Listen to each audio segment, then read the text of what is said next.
Welcome to the regular meeting of the Cape Coral City Council. Today is July 22nd, 2026. This meeting now comes to order. Please stand for the invocation, pledge allegiance by Councilmember Laster.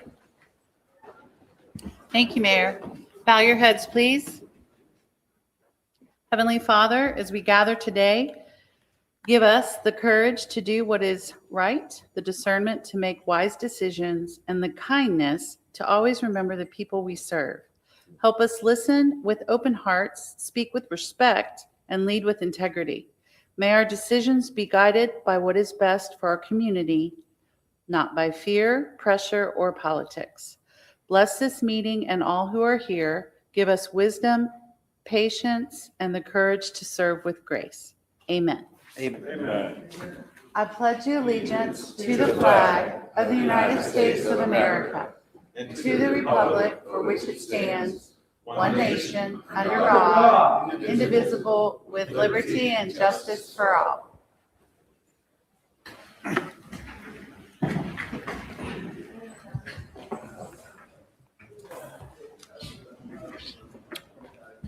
Madam City Clerk, please call the roll.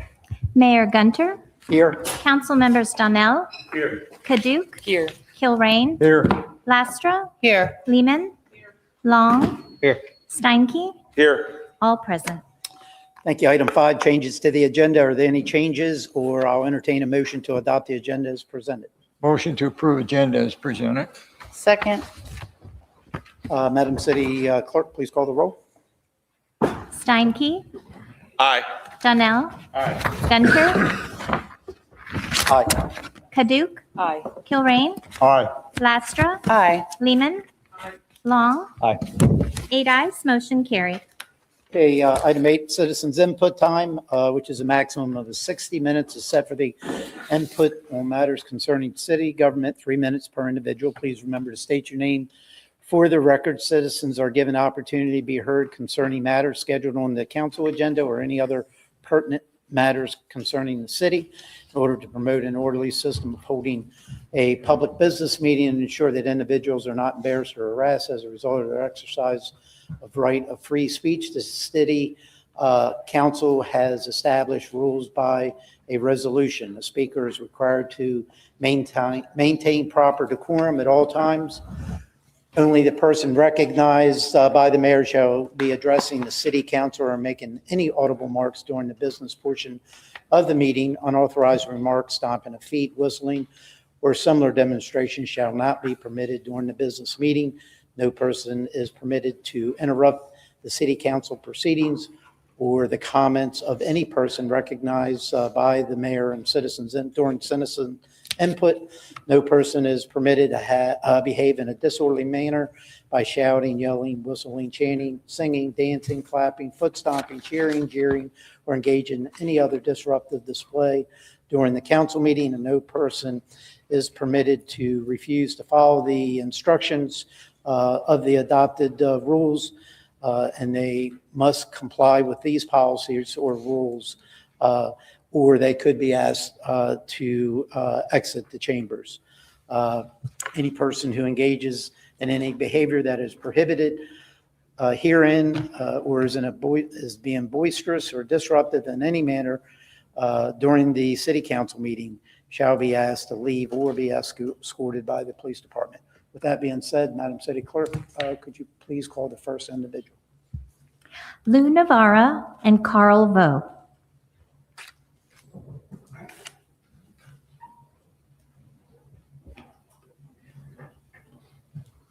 Lou, you're up. Gotta get there. I'm 81 and a half.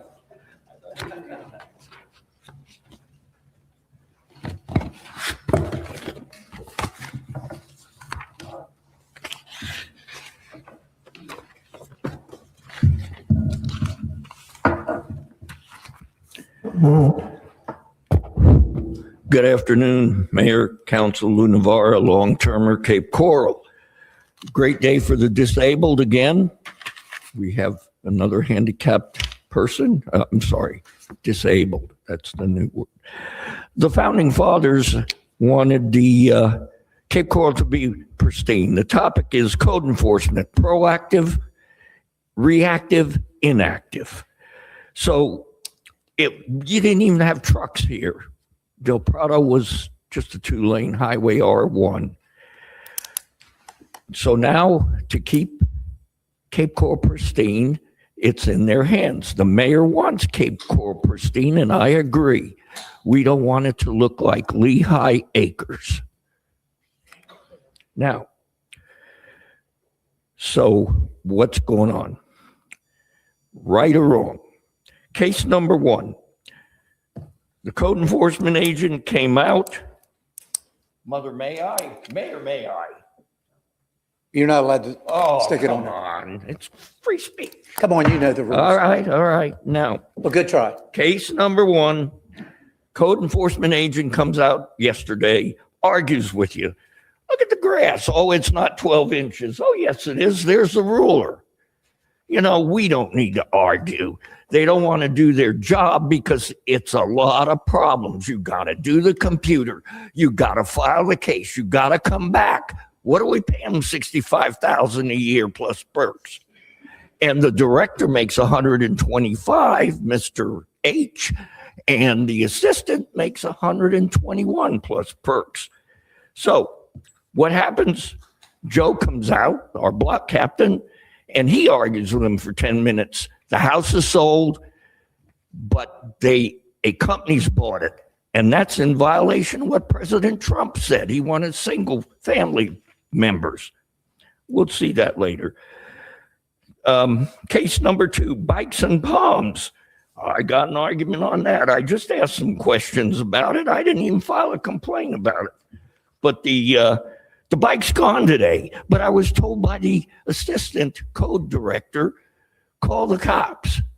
Well, if you saw a crime in your car, would you say, oh, they said, that's not code enforcement, call the cops. If you saw a crime in the car, would you say it's not my jurisdiction? So the bike's gone, but the palms are there. They're illegal, apparently, but I don't know why. And why does Mr. Director T continue to stifle me on this fence, not supposed to be ahead of the garage, and stifle on the palms every time I file a complaint? Thank you. Can you do something about this? I'll do the pictures with my Thank you. girl. You're quite welcome. I'll even give you the vacation rental, okay? Which he said was not liked. Thanks, Mayor. You're kind today. Good afternoon, council and mayor. I'm Carl Vo, 46-year resident of Cape Coral. I want to tell you, for the city, it's a unique and environmental world. We have 7,000 owls counted last year. I don't know what the count is this year.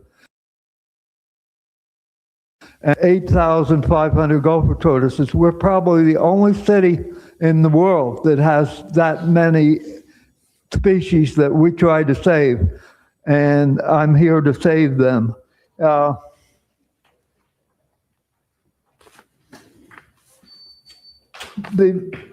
The gopher tortoises were just in the paper Sunday. They're critically endangered by a prestigious environmental group that said that. So we have a stake of saving them. All the populations that are going downhill, none of them are propagating, and we're getting more of them in anywhere in the Northeast. And there's several states involved in that. They're critically endangered. So that's one thing. Mention these things to, like, if you go and talk to the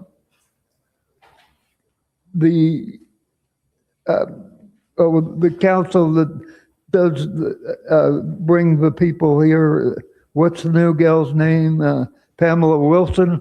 Talk to her about our owls and, and our gopher tortoises. There's 96,000 people that look for birds. So 1 out of 3 is reading that. There's other things, Redfish Point. Every person running said they want to save Redfish Point, but you can do it first. Ask to write a letter to the Dibble family asking to do due diligence and get the prices from 3 different entities that does this. So we know we can ask them to work with either 2020 or bond it. I think bond it is the way to go, though. 2020 is going to be broke. Committees. Everyone said they wanted a committee. And there's several of you here that said you wanted committees and it didn't happen. We'll be the first. If you're running, you can say you got the committees and consider an environmental committee. The old golf course, buy it. You can probably buy it for $1 from whoever you bought it from. I saw the map and it is terrible. Thank you. They wanted to put all ponds on there. There won't be any Thank you, Carl. life. Thank you, and thank you for having this earlier for us. I'm Thank you. I'm sleeping. All right, Carl. Tom Thank you. Senator and Jay Higgins. Good afternoon, Mr. Mayor, Council. So my name is Thomas Senator. I've been in Cape Coral now for 22 years, and I'm on the Planning and Zoning Commission, but I'm not here on that behalf. But I looked at Resolution 18926, which is item number 7 on your consent agenda. I'd like you to kind of explain that. When it came before us, we were a 7-0 vote completely against it. The fact that you want to hire special magistrates, which are attorneys that reside outside of Cape Coral, that you're going to be paying them per diem, travel, hotel, food, when we have attorneys that live right here in town. I think that's terrible. It's a bad decision. We were also told by the city that the person that was doing that position, it's not called special magistrate, it was something else, but they were told that we were going to probably approve it. So they resigned the day before it came to us for a vote. Now, our vote really has no weight. It's just a recommendation to you all to decide. So I'm hoping that you take that into consideration when that comes up. Let's try to keep our money inside the city. We spend a lot of money. It's just terrible. We got to go hire attorneys that do not live in our area to do the work. Thank you so much. Thank you.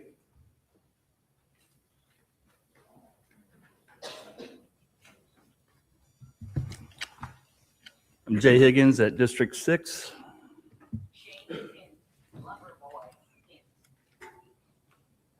Loverboy, wow. It's the second time I've been called that today. All right, thank you.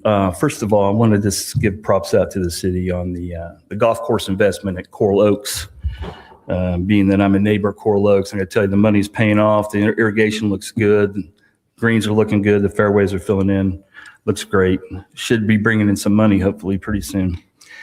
And I'd like to hit on what Mr. Senator said about Resolution 18926.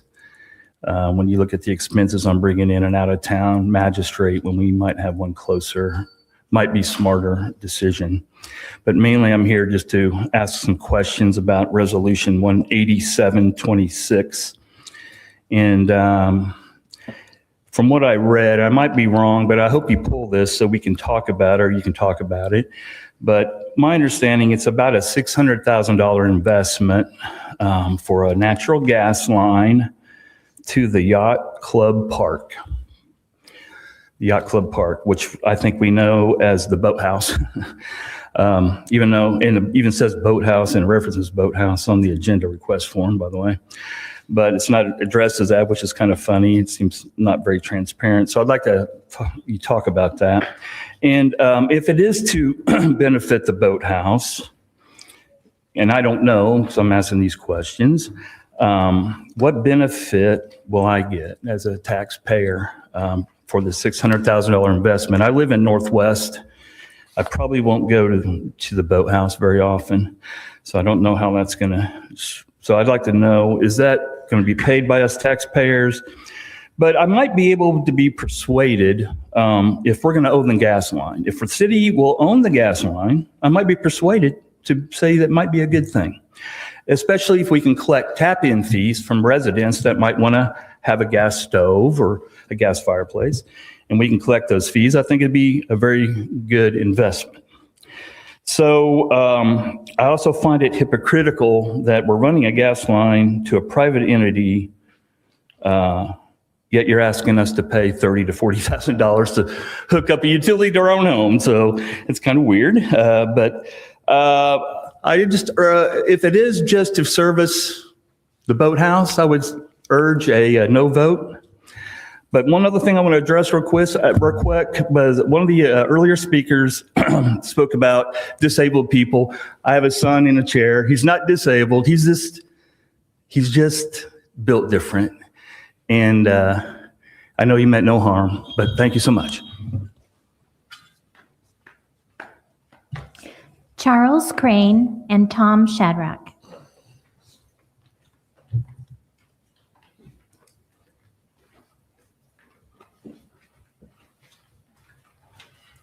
Good afternoon, Charles Crane. Might as well start out rather than wait for the typical charges of misinformation to fly after my little ethics complaint email. But speaking of misinformation, did I tell you I waited until I got confirmation of my thesis from Matt Caldwell himself? Did you read his email? Here's part of what he said. You are correct. The impact is before. It looks like they are just making assumptions about going forward. So city staff assumed and spun the numbers on charts 22 and 23 from the last workshop, just as I pointed out. According to my imprecise, uninformed, amateur engineering WAG projections, the FY28 default roll-up mill levy will start around 578, give or take. FY29 roll-up will start around 698 and may even reach 7. Yay. These will result in deficits of around 19 million in FY28, 33 million in FY29, not 44 million, not 76 million, not 80 million, and won't cause global warming. Here are the more important numbers. Even with the possibility of these higher rates and the FSA going to 99% and paying the extra $7 million a year for fire stations 14, 15, and 16, and paying the increased stormwater rates, and paying for the new solid waste contract, and paying for the new solid waste transfer station. The average homesteaded household will save between $400 and $600 per year with House Joint Resolution 1F than without. That's enough for 18 to 30 bags of groceries. That's pretty darn important for some people. Thank you.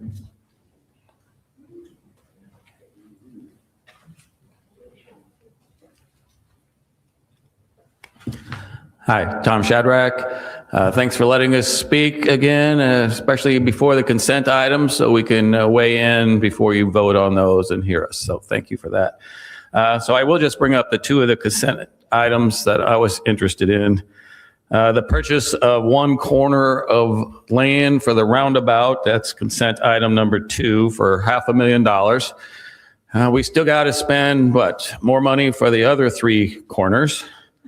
I think the whole roundabout is $3.5 million in the budget, already budgeted in FY26. So that money is sitting there and there's no completion date. So now we got $3.5 million restricted for who knows how many years until we actually get that roundabout done, along with the widening of 24th Avenue up in the northeast.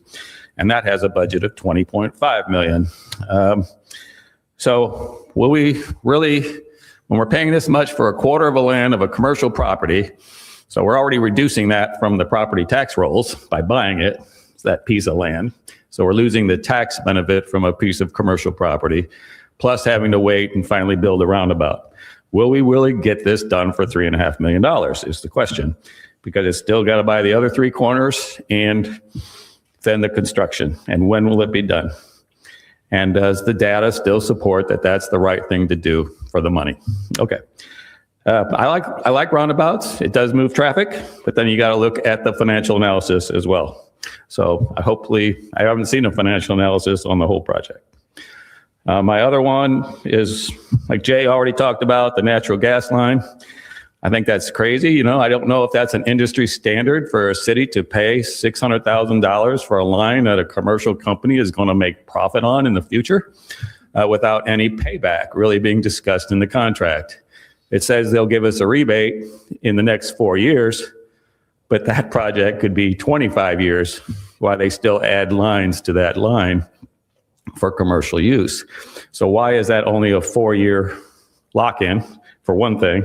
And there's no value as to what that payback to us would be. Those things could be defined. And I would think there'd already, before the city actually contracts for that, if that's what you want to do, there is a commitment already of other users. Now, I don't even see that the boathouse is going to commit to use it and give us a value for using that natural line versus propane. A lot of people have told me propane is still a better deal, and it's environmentally friendly. I think everyone here uses propane, right? Okay. We already talked about the magistrate too. It was interesting. There's no budget or funding source for that line on consent item 7. Thank you. Be back soon. Marie Kavanaugh and David Scott.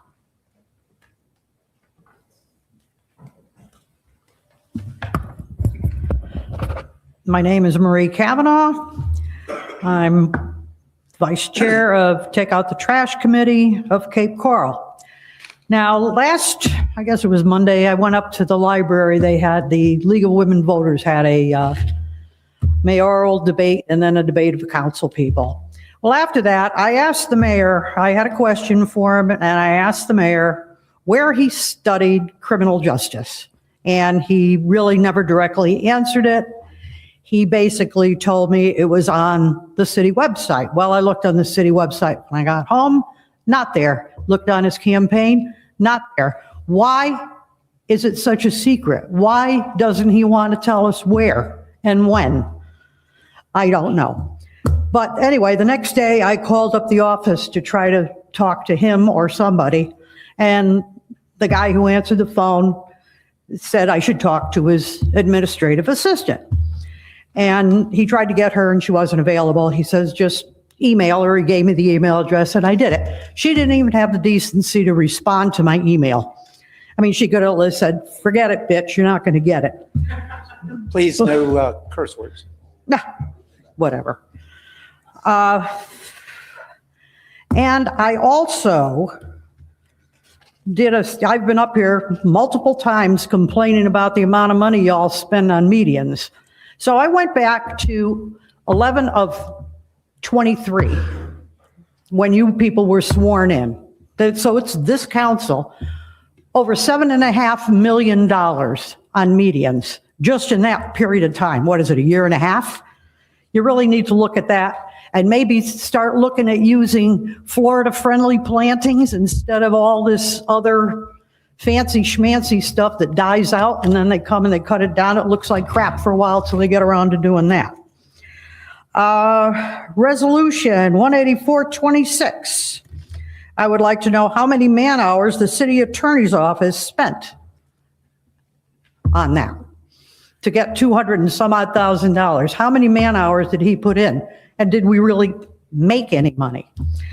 And I'm also calling out Amira Fox, our state attorney, and FDLE on a complaint that was filed, report number FM 73-1075. And I'm asking for them to push that forward. And that all goes back to the mayor's boat and his refusal once again to show us that he paid the luxury tax on it. And well, that's about it. See you next week.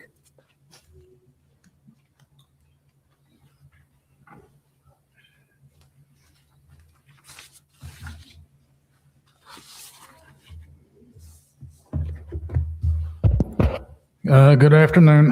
My name's David Scott. I live in Northwest Cape Coral, and I'm here on two issues. One, I guess I get an opportunity to comment on later on, which will be the community development district proposed for the Seven Islands. But right now I'm here for just to give you a heads up on what's going on the Seven Islands, which is nothing. There's no erosion control whatsoever has been installed. Even though, Mayor, I talked to you a couple of weeks ago, you said you were going to look into this. It's just because we've conveyed the property doesn't mean that we can turn our back on what's happened there. And for people that don't know, we've lost a lot of mangrove in that area. It's a very big crime that happened, and the perpetrator, although it was a contractor, actually a subcontractor, and possibly even a subcontractor, which is strange enough in its own right. It all goes back to the developer. So I'll be speaking later on today on why there's this urgency to create to give this outfit this much power. But I'll be listening to their presentation.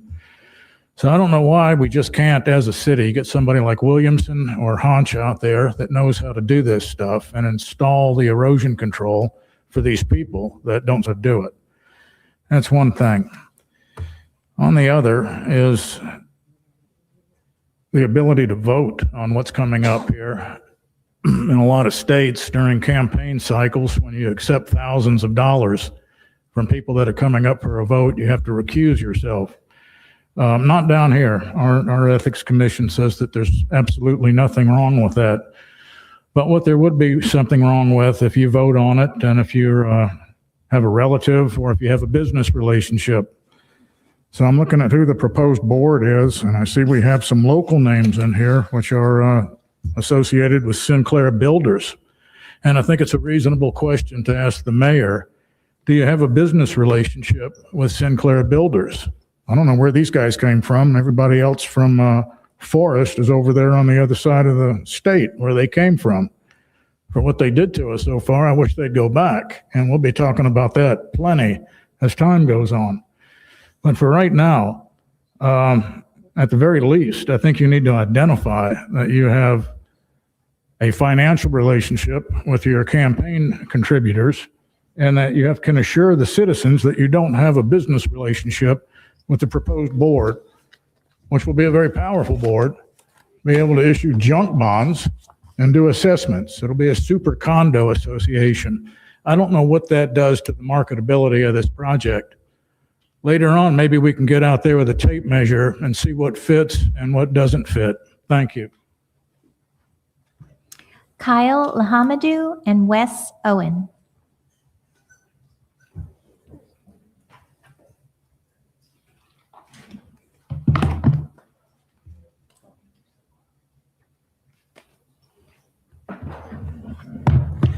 Good evening, Kyle Amadou, District 7. I am here. Well, first I want to reach out. I don't know if Lou Navarro is still here. I apologize that they didn't let you read your eulogy to Jasper. Maybe if any of them actually gave a crap, they actually would have let you done it, but doesn't seem to be that way. So now I'm here to talk about ethics in our local government. And I look at it as what we do in our personal lives transitions into our professional, and maybe when you get voted in, you have similar ways of doing business. So I did a public records request ages ago. It took over 6 months to get this public records request.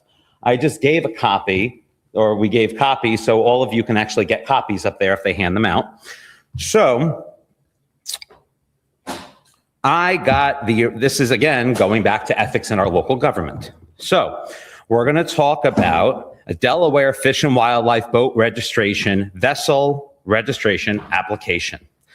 It took me 6 months to get this record from Delaware, and this is the original record of the mayor's boat registration when he did not pay his taxes. Now, interesting, it says notice right up top. Vessels can only be registered in the state of principal operation. That is under the Federal Code of Regulations. But again, some people don't follow the rules. At the bottom, it says, I certify under penalty of perjury that Delaware is the state of principal operation for this vessel. We all know that's a lie.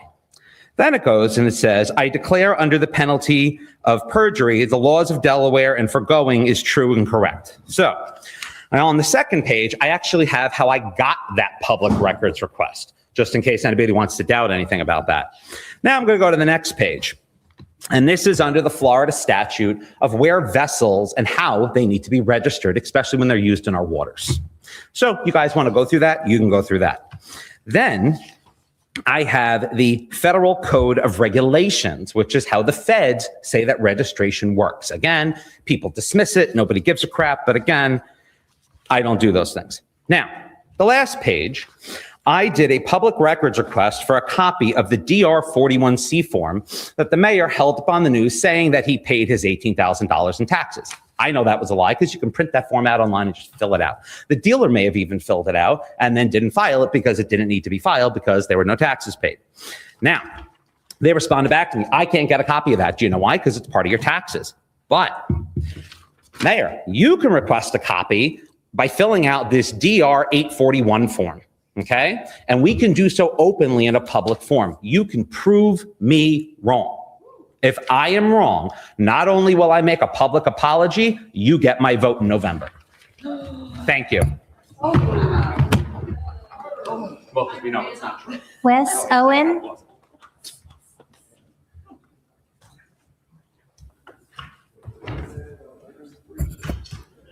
Good evening, Mayor and members of the City Council. My name is Wes Owen. Last week, I sat quietly learning about this process. This week, I'm here to speak to the council. I have a specific request. If Florida voters approve property tax relief, Cape Coral's taxable property value will decline. But that does not necessarily mean taxpayers will keep the full benefit. Every year, the property appraiser certifies taxable values.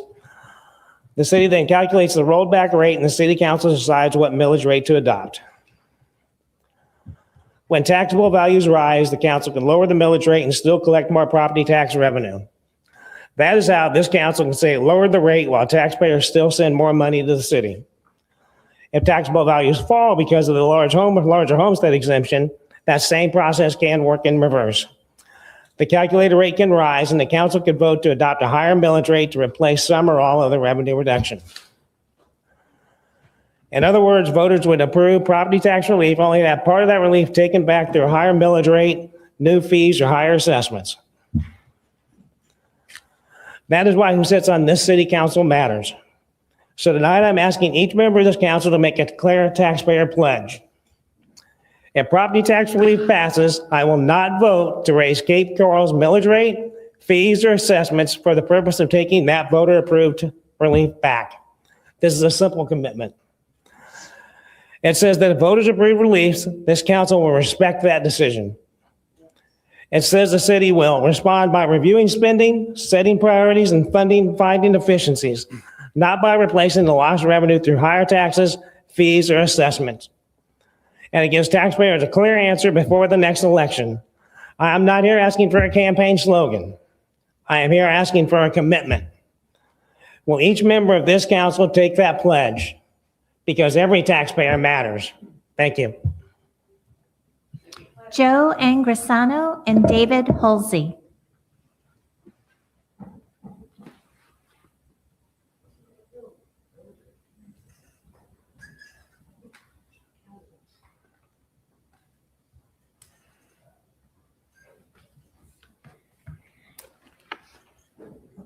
Good afternoon, everybody.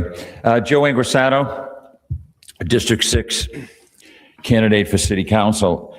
While I was mowing the lawn today, all I could think about was customer service. And I think that's the one thing that every one of us is in the business of. When I'm elected to City Council, number one is customer service. Why am I talking about customer service? The City Council, the City of Cape Coral owes each and every citizen a letter about the CDD, 1,700 acres, potentially 9,000 people coming into the Star Farms Hudson Creek project.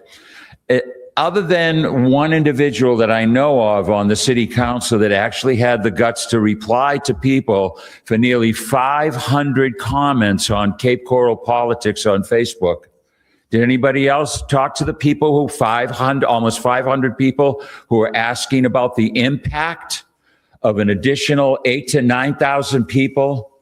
What's that? Another 10,000, 15,000 cars? Two people per home on 2,500 homes. That's 5,000. Do they have any children? Is that another 10,000? How many people are going to live there? How many cars are going to be impacting Burn Store Road? Is there going to be an impact to everybody? The keyboard warriors about the CDD for the Star Farms project were consistently talking about, well, there's no impact. They're paying for everything. CDD pays for everything. There's plenty of water. Of course, we know there's going to be public services, City of Cape Coral processes, public safety, maybe a substation has to be built there to service that many people. The apology that the citizens need is that piece of paper. What's the impact of this? What's going on? It caught them by surprise. There's 23,000 hits on this one Cape Coral Politics page on Facebook. 23,000 and nearly 500 comments from all the people that want to hear from you about the impact of this project. What's the potential income on the taxes that we'll gain? What's the impact on Burn Store Road? What's the timeline of this project? People are asking questions about water usage. We can always say, of course, there's plenty of water in the Floridan aquifer, but your people, your citizens, your taxpayers want to know about this project. I took the time on CapeCoralVotes.com to put 2 different pages up about the CDD. Comprehensive information about the number 1 page about the impact, and the second page is about the actual details of the Star Farms project and how it was sold. Unfortunately, the CM's assistant. Your Honor, time is up. Oh, thank you. A lot of misinformation, everybody. Please respect the residents on this project. Thank you very much. Thank you.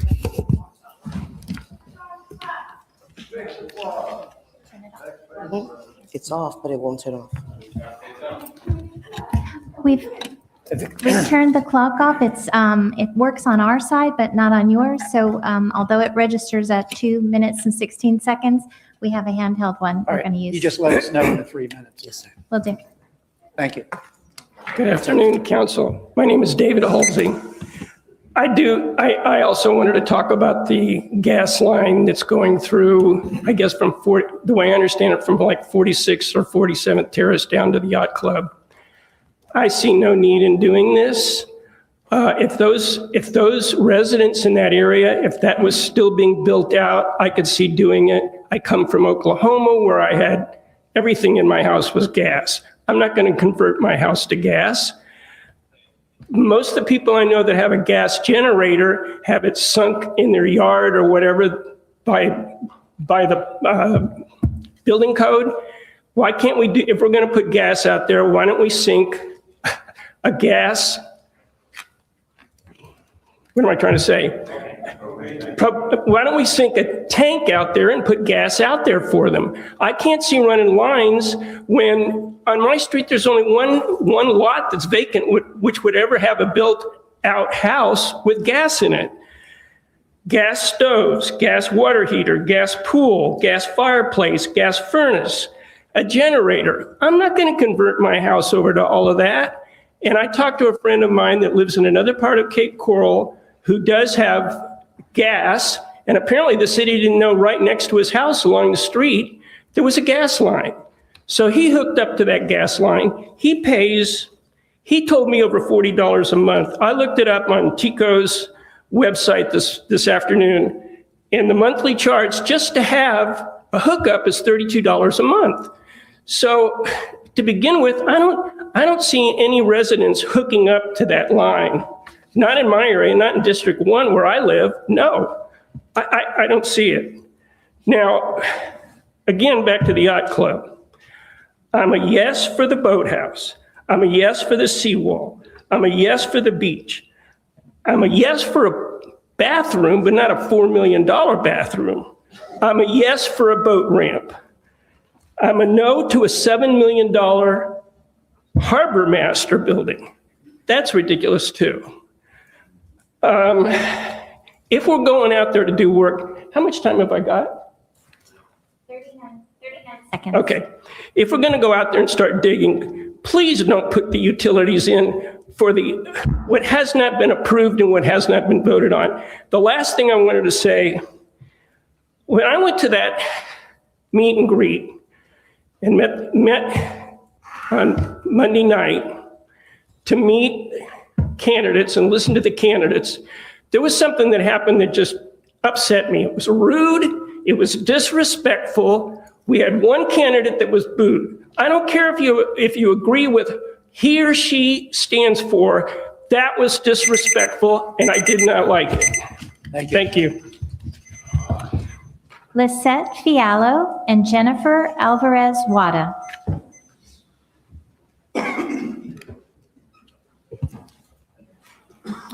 Hi, hi, good afternoon. This is Lisette Fiallo.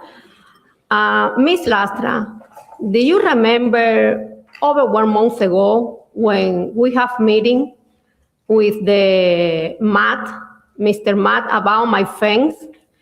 You know that this big mistake from the building City Hall was not my mistake. But you and Mr. Matt never assuming that responsibility, never accept the mistake, never.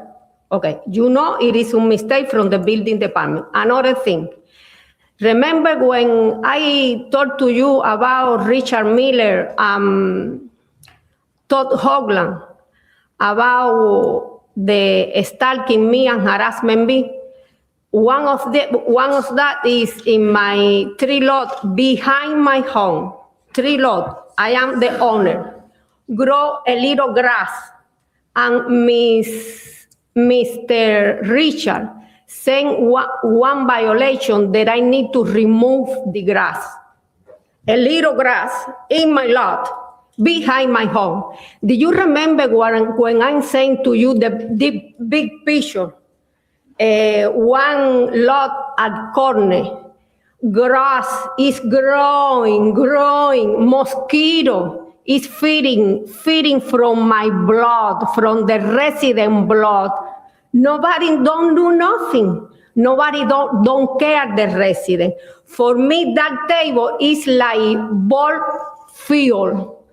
You throw the ball to somebody, but the ball nobody catch. The ball is steering in the air. Nobody listen to the resident. It is not right because everybody there, the salary is coming from the taxpayer and nobody work for the taxpayer. This is ridiculous. Listen, everything.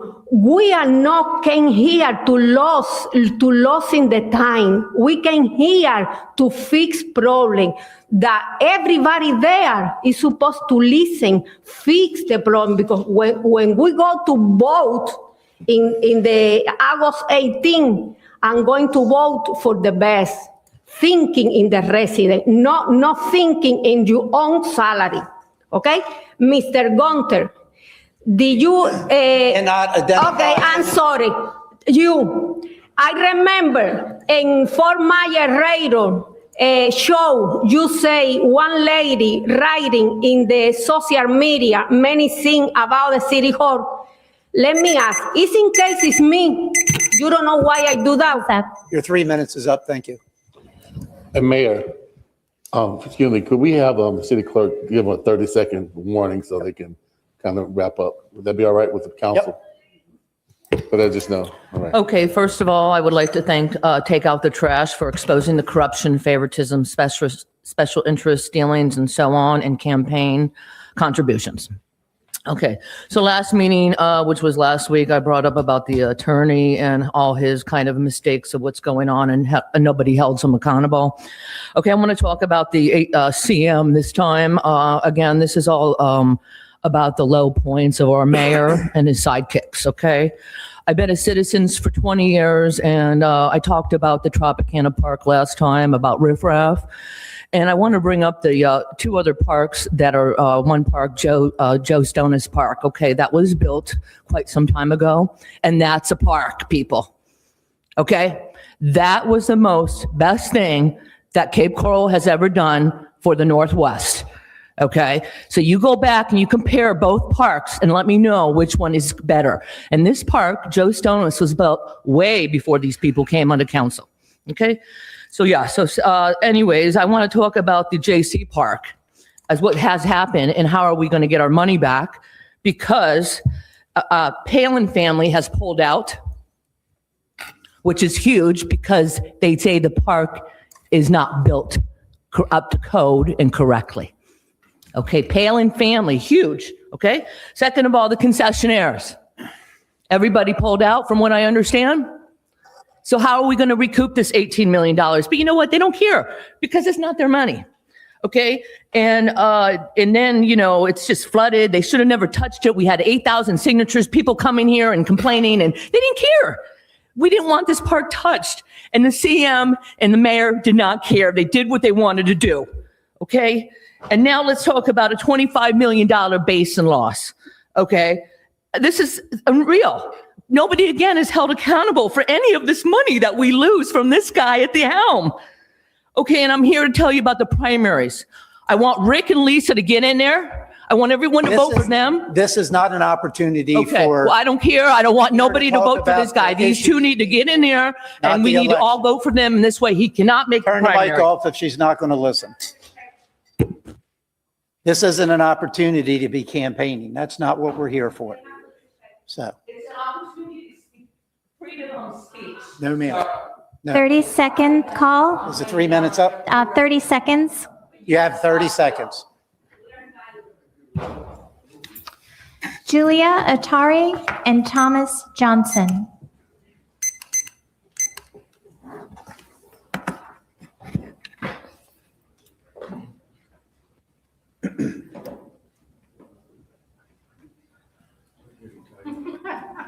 I start out with good intentions, then I get here.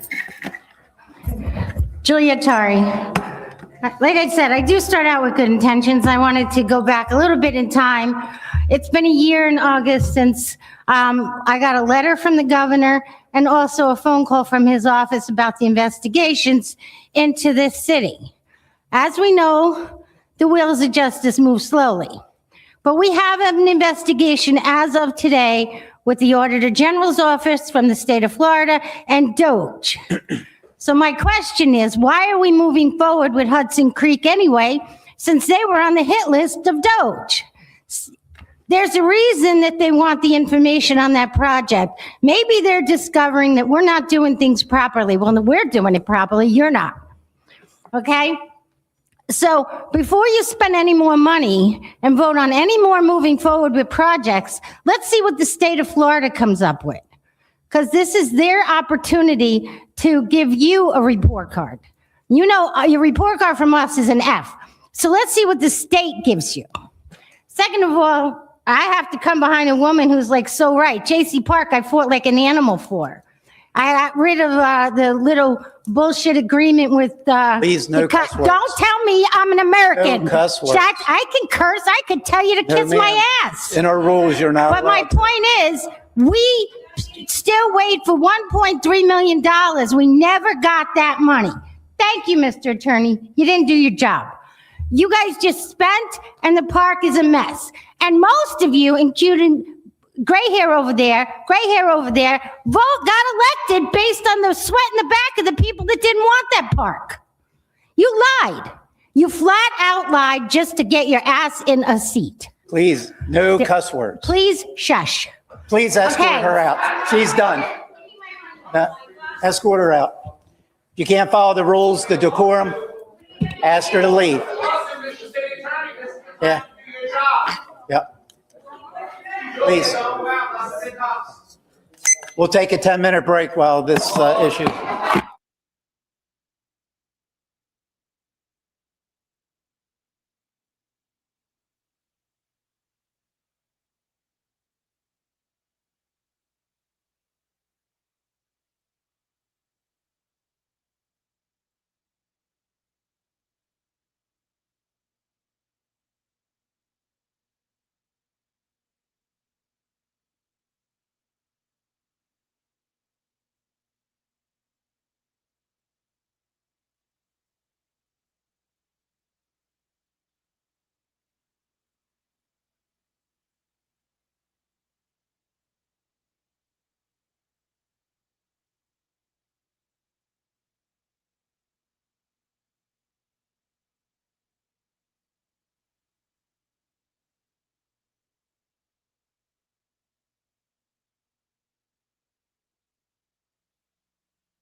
I'd like to call the meeting back to order. Madam City Clerk, any other speakers for citizens input? Yes, one more, Thomas Johnson.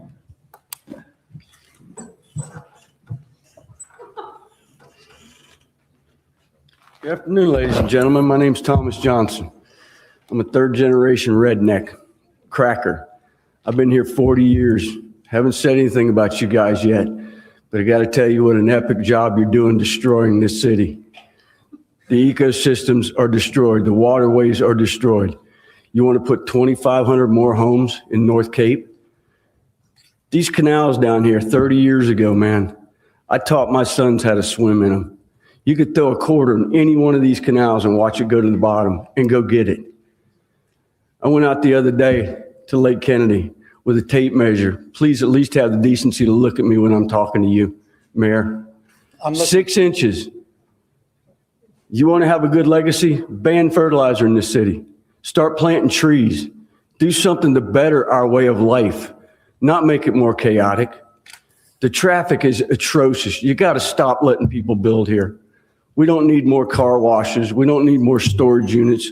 We don't need all these apartment buildings. It just brings in riffraff, okay? Those people that bought those houses over there to look at the sunset, now they watch 2 drunk idiots jump off the 3rd floor into the pool. How is that better? Do something to clean up these waterways. I mean, they're so polluted right now. I got to tell you, man, if you fell in that water and you couldn't swim, I'd really have to think twice about jumping in there and getting you, because I don't know what's in these canals. We didn't have all these different algae in these canals. None of them. We used to have red-tailed foxes. We used to have raccoons. And I'll tell you one thing, the way you tell the quality of the water, when was the last time you seen an otter in these canals? Anybody? Last time I seen an otter in these canals was 2009. There's no fish left here. There's nothing for them to eat. And if you just keep building, where does the wildlife go? Is it going to be like one of these futuristic movies where the only place we see animals is in a book? Please, man, you got to stop this building. You were elected by the people, for the people. Please listen to them. Better our way of life. We've got so much crime in this city. These guys are working overtime. Police officers, thank you for doing your job. We need 25 more. So we're going to have 300 police officers in this little town because the crime rate is just out of hand. You guys want to have a good legacy. You don't want to be known as the people that did the worst to Cape Coral. Please listen to your constituents. That's what they voted for you for. You promised you was going to do a good job for them. Please listen to them. Stop this insanity building. Just because there's a space over there doesn't mean we need to put another building there. Just please stop. Help us out with our way of life. Thank you. Thank you. No clapping, please. I'll open it up for any council input, for citizens input. Councilmember Lasser. Thank you, Mayor. Thank you to everyone who came to speak. I really just want to actually respond to Ms. Fialo's, what she was stating. And I want to clarify it for the public. Ms. Fialo and I have met 3 times now to talk about her claims of discrimination, to talk about her fence, to talk about her Airbnb platform. And I just wanted to say for the record, we have had those meetings. We've discussed all of those issues. And it's a challenge, right? Because my job as a council member is to listen and to meet with everybody that asks me to, which I'm happy to do. The challenge that I have here is it just seems like no matter what staff or I are able to communicate to her or to you, Ms. Fialo, even I get emails claiming that I'm a racist. And many of you know my husband is from Spain. So I've not been able to prove that based on the allegations that she's given me. I verified with staff. She claims that she was harassed, and all I see in this report, and I've met with both Rick Miles as well as Mr. Hoagland, And in all of the reports, it looks like Mr. Miles visited her residence 8 times prior to her hearing on August the 5th in 2025. And the source of those visits, actually there's 8. Initially, I thought there were only 5, but there's 8. And the source of those visits were the Airbnb violation initially. And the way that works is, you may or may not know, public, that we have code enforcement following the platforms. And the biggest violation we have is the 6-night violation. We require, per our ordinance, even in our updated ordinance, that you still have to rent within that 6-day period, right, wrong, or indifferent. It's what we decided as a body. And so that was the initial violation. From that violation, there were several other violations that once Mr. Miles had visited, for example, an overhang, unpermitted work, a lot of unpermitted work. So the consequential visits after that were the code enforcement officer verifying that the work was actually being done, so that, and permitted, so that for the safety reasons and for our building codes, she was in compliance, and she is. She's all in compliance. The one last issue is regarding your fence, Ms. Fiallo, where she stated that our staff told her husband where to draw the fence on their plans. I can't verify that or deny it. The videos don't give a clear indication either way. Of course, when Mr. Grambo spoke with staff, none of them recall telling you that. And once again, I can't verify that or deny it. The one thing, though, that we have done and offered Ms. Fiallo is on her application, she stated that the cost would be $500. When I met with her and her husband told me the cost was actually $2,000. When I questioned her on why on her permit, she wrote $500 if she knew that the cost was going to be $2,000, she said to me, it's because of taxes. I put the lower price because of taxes. To which then Mr. Grambo, who knows the law and Florida Building Code, that could be construed as fraud from the state level when you don't tell the truth about those things. Are any of us turning her in for fraud? No. What we do want to do, though, is help her get her fence right. And so she has to move her fence. And so what Mr. Grambo has agreed to do, very graciously, is not charge her for any of those additional permitting fees to move that fence, which actually equals close to the $500 she initially stated on her application. So I just wanted to clarify this for the public. I have tried, Ms. Fiallo, and I am happy to meet with you one last time. I sent you an email today stating that it would just be myself and a translator again. But everything that you have stated, the only thing you have left to do is move that fence back. That's it. I cannot prove discrimination. I cannot prove lies. I cannot, it's my turn. This isn't a Please two-way keep your comments discussion, to ma'am. yourself. Please keep your comments to yourself. So I can't prove that. So I'm willing to have one last try with you. And if we agree to disagree, we'll do so respectfully. I'm not going to call you a liar, and I'm not going to say you're discriminating against me. So I'd appreciate that same respect. Thank you, Mayor. Thank you.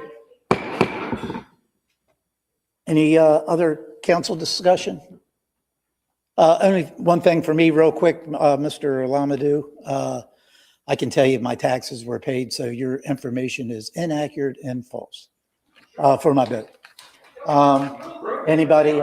I don't need to prove anything to you. So, all right, we'll move on to the next item agenda. Item 10A is the consent agenda. I'll open up the consent agenda for council to pull any items for discussion. If not, I will, let's see, Councilmember Lassiter. Thank you, Mayor. I wanted to pull item Resolution 187-26, since it's been a topic of discussion this week for many residents and several individuals who spoke tonight regarding citizens input, during citizens input. Okay, Councilmember Kadouk. Thank you, Mayor. Number 1, Resolution 156-26. What number was that, please? Number 1, Resolution 156-26. And then number 6, Resolution 187-26. All right, so there's 2 items that were pulled out of the 7, and I'll entertain a motion for the remaining. Motion to approve the remainder with the exception of 1 and 6. Okay. Seeing no other council discussion, Madam City Clerk, please call the roll. Steinke? Aye. Donnell? Aye. Gunter, Aye. Kaduk, Aye. Kilrain, Aye. Lastra, Aye. Lehman, Aye. Long. Aye. 8 ayes, motion carried. Okay, we'll go to Resolution 156-26. Councilmember Kaduki, you pulled that out.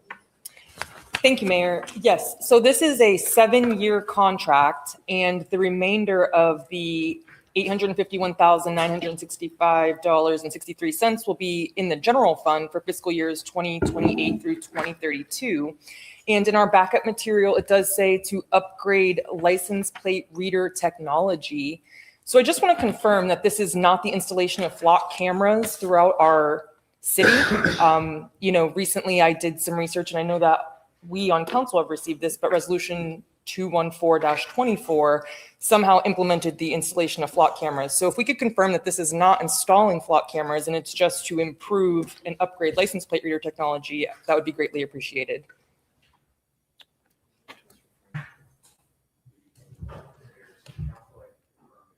Oh, the mic's still on. Can we make sure that microphone's on, please?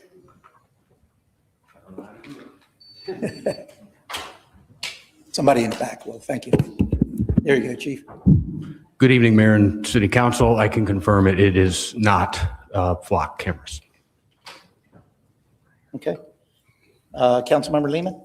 Yeah, I know Chief Sizemore and I spoke today. The one thing people need to understand is that Flock is a manufacturer, and we have used previous manufacturers, correct me if I'm wrong, since 2017. And 16. not only that, the upgrade on the license plate readers are not causing any kind of a surveillance situation on anyone. They take a picture of the back of a car and a license plate at a specific moment. So whether you want to go from your house to Aldi's or wherever, they don't look at that. That's not the purpose of a license plate reader. And I don't think that a lot of people understand what it does. And that license plate reader also, in the long run, is actually helping us and the city to find lost people, kids that are kidnapped, and all kinds of horror stories. So it's not a bad thing, it's a good thing. Thank you. Okay, seeing no other discussion, I'll entertain a motion for Resolution 156-26. Motion to approve. Any other discussion? Seeing none, Madam City Clerk, please call the roll. Steinke, Aye. Donnell, Aye. Gunter, Aye. Kaduk, Aye. Kilrain, Aye. Lastra, Aye. Lehman, Long. Aye. 8 ayes, motion carried. Okay, we'll move to Resolution 187-26. Councilmember Lastra, I think you pulled that item first. Yes, thank you, Mayor. I just wanted to clarify a couple of things. Mr. City Manager, so I remember during Helene, I believe, or Milton, didn't we find the old propane tank for the boathouse? Didn't we find that thing floating, and did it become a safety issue? Ian, sorry. Got ahead of myself. I blocked that one out. I know. We didn't find it. We had an event within an event. We had a call that our fire department had to respond to because there was wood banging into our tank, the propane tank that some residents referred to. And so from a hazard mitigation and a risk reduction perspective, this line eliminates what you're about to see. And thank God nobody got injured and it didn't explode. Okay, and then I realized that putting in I know like one of the residents who spoke tonight, Mr. Halsey, stated, he wouldn't use those lines. However, if say I owned a home in District 1 and I wanted to utilize natural gas, I could in fact do that as if I wanted because it would be available. Yeah, so what is different from us, and it's when you have to bring electric or natural gas to a project, we or a developer in the community or even you as a homeowner we all do not collectively design the distribution network or the transmission network. For those two utilities alone, TECO and LCEC, the process is you contact them, you give them the load demand that you have, they actually perform the design. So their system engineers, their distribution engineers do the design work, and then they look at whether or not the amount of revenue they're going to get from that user is going to recover the cost of that line over a certain amount of time. Okay. So this is a policy. It's not negotiable. We can't go to them and say, we'd like longer than 4 years to have a repayment plan or a utility connection plan. The board sets these policies. So for LCEC, the LCEC board sets their SEAC policy.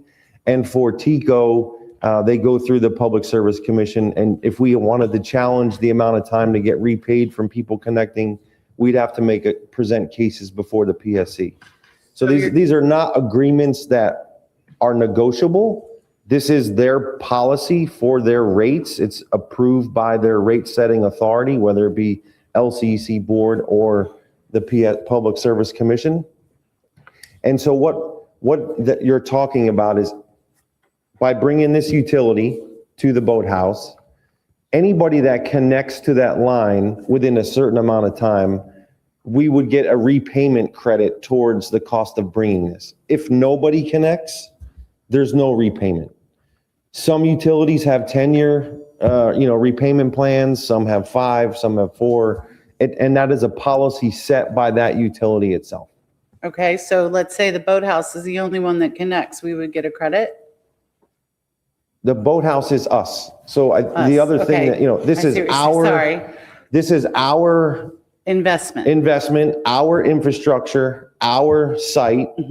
And so we are required to provide the utilities to the site: electric, water, sewer, gas, all of them. And would this over time be a better return on investment than doing what we have here in this photograph?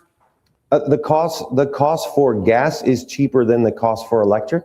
Right. And also, as you see, we are mitigating all Safety future. issue, right? Okay. Correct. And then, but would it be? And that tank there was like 4 feet underground. And you might be able to see it in the back of behind the tank. There's like a 12 by 12 board that during that storm, during that night, was literally banging into the top of that. You can't see, but there was a cover protecting those lines, and it was banged off. It was broken off. I guess, but my question would be, would this be less expensive than propane? So for example, is propane less expensive? I mean, this tank, I'm trying to understand or trying to clarify, if we do these lines, then they're more sustainable than dropping propane until the next storm, and it could do this again. Yeah, you're not going to see that happen with underground natural gas. Okay. And then lastly, so I know that this is, again, it's going to be an additional cost. And this was not in what we looked at a few weeks ago in the chart that had, I think, the 35 million, all the little things that 35 million was going to cover. This was not in it. Why? Because we're not designing this. That's what I was explaining earlier. All the stuff that we are putting out through the GMP, we're designing and we're building through our construction manager at risk. This is not part of any of those. This is not part of the GMP going through Wright Construction. I see. It's not going to be on our plans. It's not going to be designed by us or built by us. Okay. And then going back to my previous question in terms of the longevity. So if we do this initial almost $600,000 investment, it's a one-time investment, correct? That is correct. Pursuant to our agreement with the concessionaire, all costs through the meter, all consumption is on the concessionaire. Okay. Thank you. And from a cost perspective, on our 30-year agreement, before the emergency, the disaster we had at the boathouse, we were bringing in about $500,000 a year, and we're expecting with the new bill to be in excess of that. And so if you want to just look at this cost only attributable to the utility for one end user, you're looking at roughly a 1-year ROI. Right. And so then too, like in theory, then with these gas lines, that restaurant can be much more efficient and therefore in theory generate additional revenue, which would then generate more revenue for us, correct? We have a profit sharing agreement with them. So the more they're able to make, the more we're able to return. Okay, thank you for clarifying. Thank you, Mayor. Councilmember Kilrain. Yeah, just a couple of things long-term with respect to natural gas. The United States is the largest reserves of natural gas in the world, and we're now the largest producer of natural gas. Natural gas has been remained pretty stable cost-wise, relatively speaking to other fuels. It's going to be less expensive than electricity into the future for a long time until we build our base more thoroughly with nuclear. And the other point about natural gas in the city, we already have major lines through Pine Island Road and down Del Prado. And I guess this is coming off the Del Prado extension, City Manager? What? We have gas lines throughout the entire city. Okay, and to the extent They're not that on every road, but there's a, Del Prado, Cape Coral, Chiquita, Pine Island Road. There's natural gas throughout the city. And to the extent that we can get them to commercial properties up Burnt Store, that's another direction that we need to look at. So my point is that to the extent that we can propagate more natural gas throughout the city from a commercial development standpoint, it's going to be beneficial to us. And overall, if we have residents in new facilities, like even Hudson Creek, where we got natural gas up to there, they may have longer term reduced energy cost as a result of getting the natural gas up to them too. So it's a benefit, and I'm very much supportive of this. Thank you. Councilmember Kadouk. This requires a budget amendment. Why is it not a part of the original total cost? I understand TECO is different and that they are the ones that are putting this through, but if we knew that this was going to be part of our infrastructure for the yacht club, why is it not part of the yacht club's budget? Or is it? All of the costs are recorded against the yacht club. Why are we requiring a budget amendment for this? Do you know why? Because you don't have the CAD. And I feel like you did not answer Councilmember Lastro's question. What is the cost difference between putting in the natural gas line versus putting the propane tanks into the ground? I don't have that answer. If it's cheaper or? If you would like, we can get a cost estimate for that. We have not approached this to put in a propane tank because of the safety, the risk hazards with expanding the beach. And then you just answered my question. So why was this not part of the budget? Now this is a budget amendment. We're adding this to the budget. Oh, Mark Mason, Assistant City Manager. Essentially, the yacht club project in and of itself, all $197 million, has not yet been budgeted. So as each item associated with each GMP or each item with the project would come forward as a budget amendment. Last week I asked, and this is important because it's about our infrastructure, will phase 2, putting in the infrastructure, take off the parking, close the beach down? I asked you last week and you said you would get that answer to us. John, you have that answer?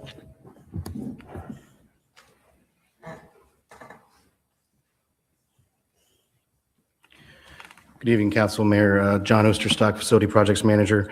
The way that we're going about pricing and developing GMP2 is to minimize the impacts on closures that would affect the beach. We're looking at ways to provide temporary access and temporary parking during this portion of the project, but there will be times when it will be necessary to close portions of the beach because of some deep utilities that are going to be needed to put in their sewer and whatnot. So we are going to be, though, trying to minimize that as much as possible. Thank you. Are we putting this in because it solely benefits the boathouse, or does this gas line also benefit what could be the entire yacht club if it were to be built to what we've seen with the $225 million building? This I mean, I is- think this there's is for- benefits to- This is to serve utility gas to the boathouse in lieu of a tank. So it's Anybody along benefiting that the line, will- boathouse, just the boathouse? anybody along that line will have the ability to connect. But that'll be a private decision. If they chose to connect at $32 a month, as someone said. And this is a pretty long line. I have the map up. It looks like it goes all the way up to Cape yeah, Coral Cape Coral Parkway. Parkway. Yeah, Miramar actually, right there. Yeah. Bimini East. Miramar Street there is where it's going to be tying in. Okay, If- thank you. If Bimini connects and it's part of the line that we build, then, and there is a refunding agreement as part of their SEAC fee, then we would get reimbursed for it. Okay, thank you. Councilmember Long? Yeah, her first question was the one that I wanted to touch on. I guess we don't have the information, but I mean, if it costs 10 grand to bury a gas tank, I'll replace that damn thing 20 times before paying 600 grand to put it in to save the inconvenience. So to me, that information is critical, especially with the city manager saying that for now, that's the sole purpose. There's some incidental or ancillary benefits down the line. If other people want to connect, that's great. But again, that would be to the benefit of the provider itself, monthly fees, connection fees, et cetera. So for me, if the sole purpose is to benefit the boathouse, and I understand it's an agreement, and and I don't remember who threw the word out, but it's an investment, right? And so you look at just a rough definition of an investment, and it's an allocation of money, time, or resources into an asset, venture, or project with the expectation of generating a profit.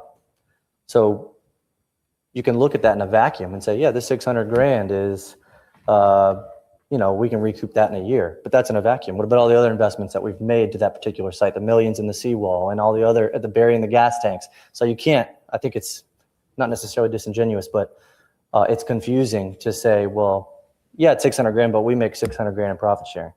Well, that's only recovering this in a vacuum, not, setting aside the millions of other dollars that we can also attribute piece by piece as it is an investment. So that creates an issue for me.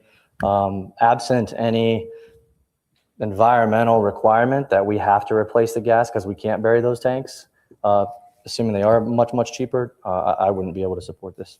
Thank you. Real quickly, Councilmember Long, for what it's worth, I can tell you that this appears to be about 1,000-gallon tank in that picture. I can't see exactly, but at the size, it appears to be 1,000-gallon tank. And I've put them in residential properties before. It's about $20,000 cost for me for a 1,000-gallon tank. A little cheaper for a 500, but 1,000 gallons about 20 grand. So, Councilmember Steinke. Thank you, Mayor. Mr. City Manager, just a quick question. You said that we'd, if anyone other than the boathouse wanted to jump in and jump off of this line, that we would get a credit. I was answering based on what the resident said about a refunding agreement. I don't know specifically what Tico's refund, somebody said 4 years and they wanted us to negotiate that.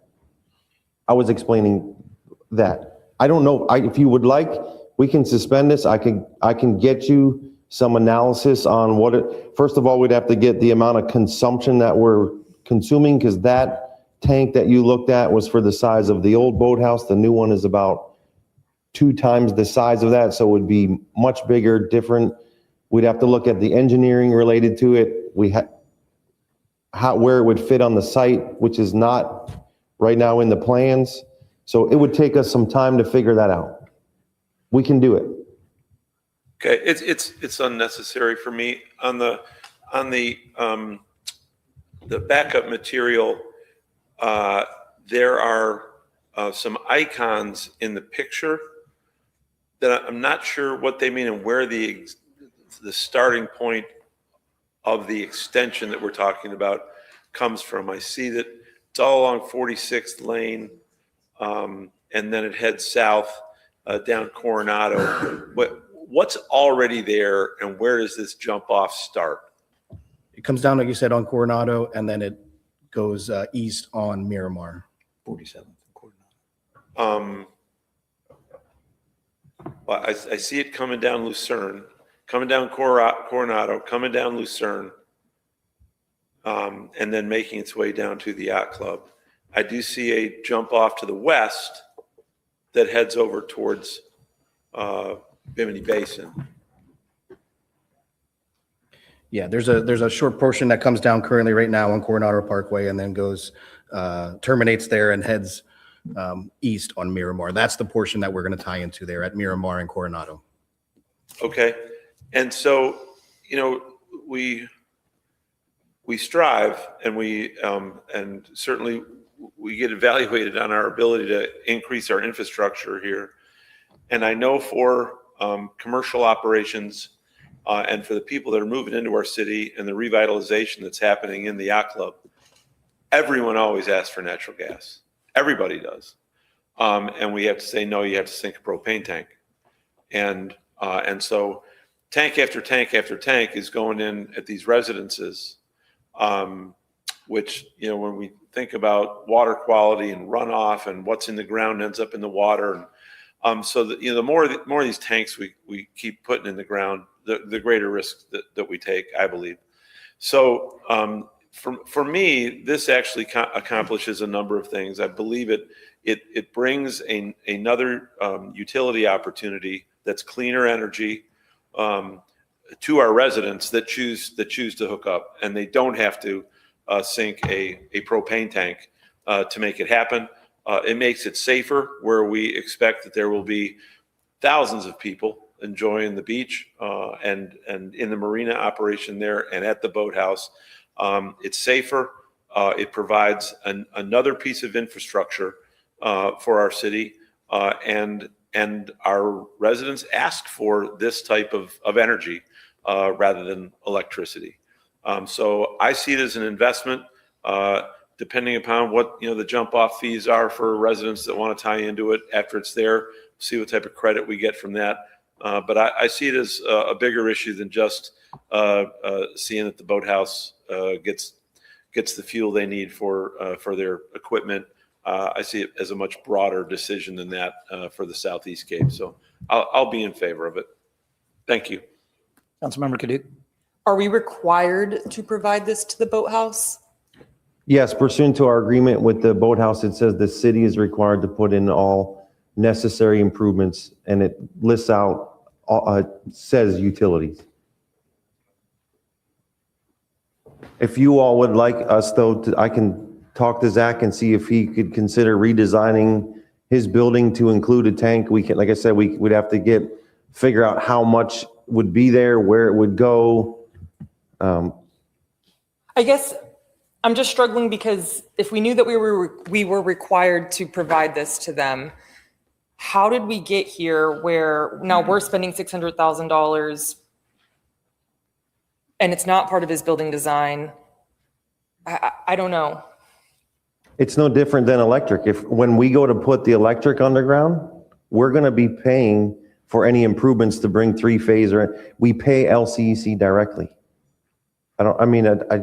It's not something we design. We tell them where we need it. Just like when we do a lift station, a master pump station, you will see in those, we will be bringing SEAC agreements to pay those utilities directly outside of the cost to the contractor to build whatever we're building. Right. There's just other ways to go about it that are more cost efficient. And I'm telling you, if you want us to explore that and how it would fit on the site and how big it would be, where it would be located, we don't have to approve this right now. So the timing of this is to try and be at around the same time that we're doing the underground utilities for the entire site, right? We don't want to come in afterwards and have to dig up. So that was the timing of, since we got approval to move forward with the phase 2, now it's time to move forward with this so we can be either before or just at the same time frame, moving all utilities together. Right. I understand that. I guess that's where I'm still hesitating and that was like my first question was this requires a budget amendment. We said move forward with phase 2. We spent money on infrastructure and used our cash to do that. So I don't know. That's just where my head's at. Thank you. I just got a couple questions. I know we have a variety of gas lines throughout the city already. Has the city ever paid to have any of those gas lines installed, and where and how much?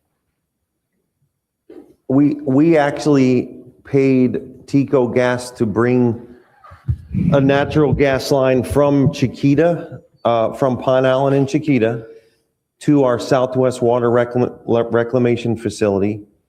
In 2000, and I think it was 10, we had an agreement with them. In 2010, that council decided not to build the thermal dryer system. And so we never even put that line into service. That natural gas line, coincidentally, is now what is serving our police fire training facility. So we have run gas before to city facilities and have had agreements with Tico Gas. And there may be more. That's the only one that I'm familiar with that we said we need to bring because we were planning on a dryer facility that never went forward. But we now have since used that for our fire training facility. Yeah, I think that would be some important information for me to see exactly where we've had an agreement with Tico Gas and what the costs were for any other lines that we provided throughout the city. I kind of see there'd be nothing within the last decade, nothing that we would have. Okay. Not that I'm aware of. All right. And, I kind of see this, as a resiliency type initiative. Have we ever looked at our hazard mitigations funds in order to, would that fall within their guidelines? I know Ryan's not here, but that would be another question that I would like to have answered to see if we could use any hazard mitigation fund, because I think I can make a pretty good argument that this is a resiliency issue. So that's another thing that I'd like to see answered. And then, with the boathouse, I know we're supposed to provide the utilities. The utilities that they had before was propane. Running this line 17,200 feet down to the boathouse, I get it's going to be safer in the long run. But when you look at, while I was sitting here, I Googled the average cost of propane per gallon right now in Lee County is about $4 a gallon. 1,000-gallon tank, that's $4,000. So you could fill that tank up if you divide that 4,000 into the $596,000, 149 times. And I know even commercially, if I can put 1,000-gallon tank in at 20,000, I know commercially, even if it's a little bigger or you times it by 2, you're up around that $40,000 mark. That is substantially cheaper. So one of the things that I would like to do, and I know I have a copy of it, but I didn't do it prior to this meeting, is to go look at the agreement, that we have with the boathouse to see exactly what we have to put in. Now, would the boathouse rather have natural gas than propane? Everybody will. Natural gas is typically cheaper and it's safer. You can have different types of equipment with natural gas that's sometimes cheaper, especially in the restaurant business. So for that, I would like to try to look at their contract and see if they would partner with us in any way if they do want this type of natural gas versus propane. So that's just a variety of questions that come to mind to me. Personally, I would like to possibly address those questions and some of the other questions that my colleagues have brought forward, and then maybe bring this topic back when those items can be addressed. So that would be my desire, see if some hazard mitigation funding could pay for this. Because when you look in our backup material, it says this will be paid out through the through the Yacht Basin Capital Project Fund. But we all know if there's not, are we using the Capital Basin Fund? This says Capital Projects Funds. And I know we had something similar to this a few weeks ago before hiatus, where actually we were transferring general fund dollars into that fund to pay for whatever that improvement was. Is that the case here? Yes? Yes. So I think we need to explore some of those other funding options first, or at least to take a look at least for me, so I'll feel comfortable, because push comes to shove today. Unfortunately, I'm a no vote until we get these other answers addressed. So that would be my recommendation to possibly move this to a date certain, give staff the opportunity to answer some of these questions, and then bring it back so we can have that discussion. Do we need a motion? Yeah, you would need a motion for that. Yeah. Motion to continue to a date certain. I'll make that motion to continue. You have to make it to a date certain. Okay. So, I don't know, do we want to talk about this at a future CAL? Do we want to do it at another voting meeting? I'll leave that up to you, Mr. City Manager. I think I need to understand some things, because I can talk to you all. We can just pull it from the agenda tonight. We're running a fire line to the boathouse. That does not exist today. It's solely to the boathouse. So if you all are balking at running utilities solely for the benefit of the boathouse because it's going to be run by a private sector business and not the city, even though it's our structure, I need to understand your real question here, because if that is it, there's more in that. We're doing more to get that boathouse built than just providing this utility. There were no fire lines in the last one, which is why there were no fire sprinklers. But for resiliency and hazard mitigation, we have fire lines that we designed in the phase 2 project. And so I really need to understand from you all where your objection is coming from, because some of you, I think it's just coming because there's an expense for a private sector. We entered into the agreement to provide this service to the residents. Just because we didn't design this and we're not constructing it and we have a separate bill that we're paying to the gas provider, we could drill a well for fire flow. We could do other things, but from a resiliency perspective, we were moving forward on what is in the best interest of that endeavor.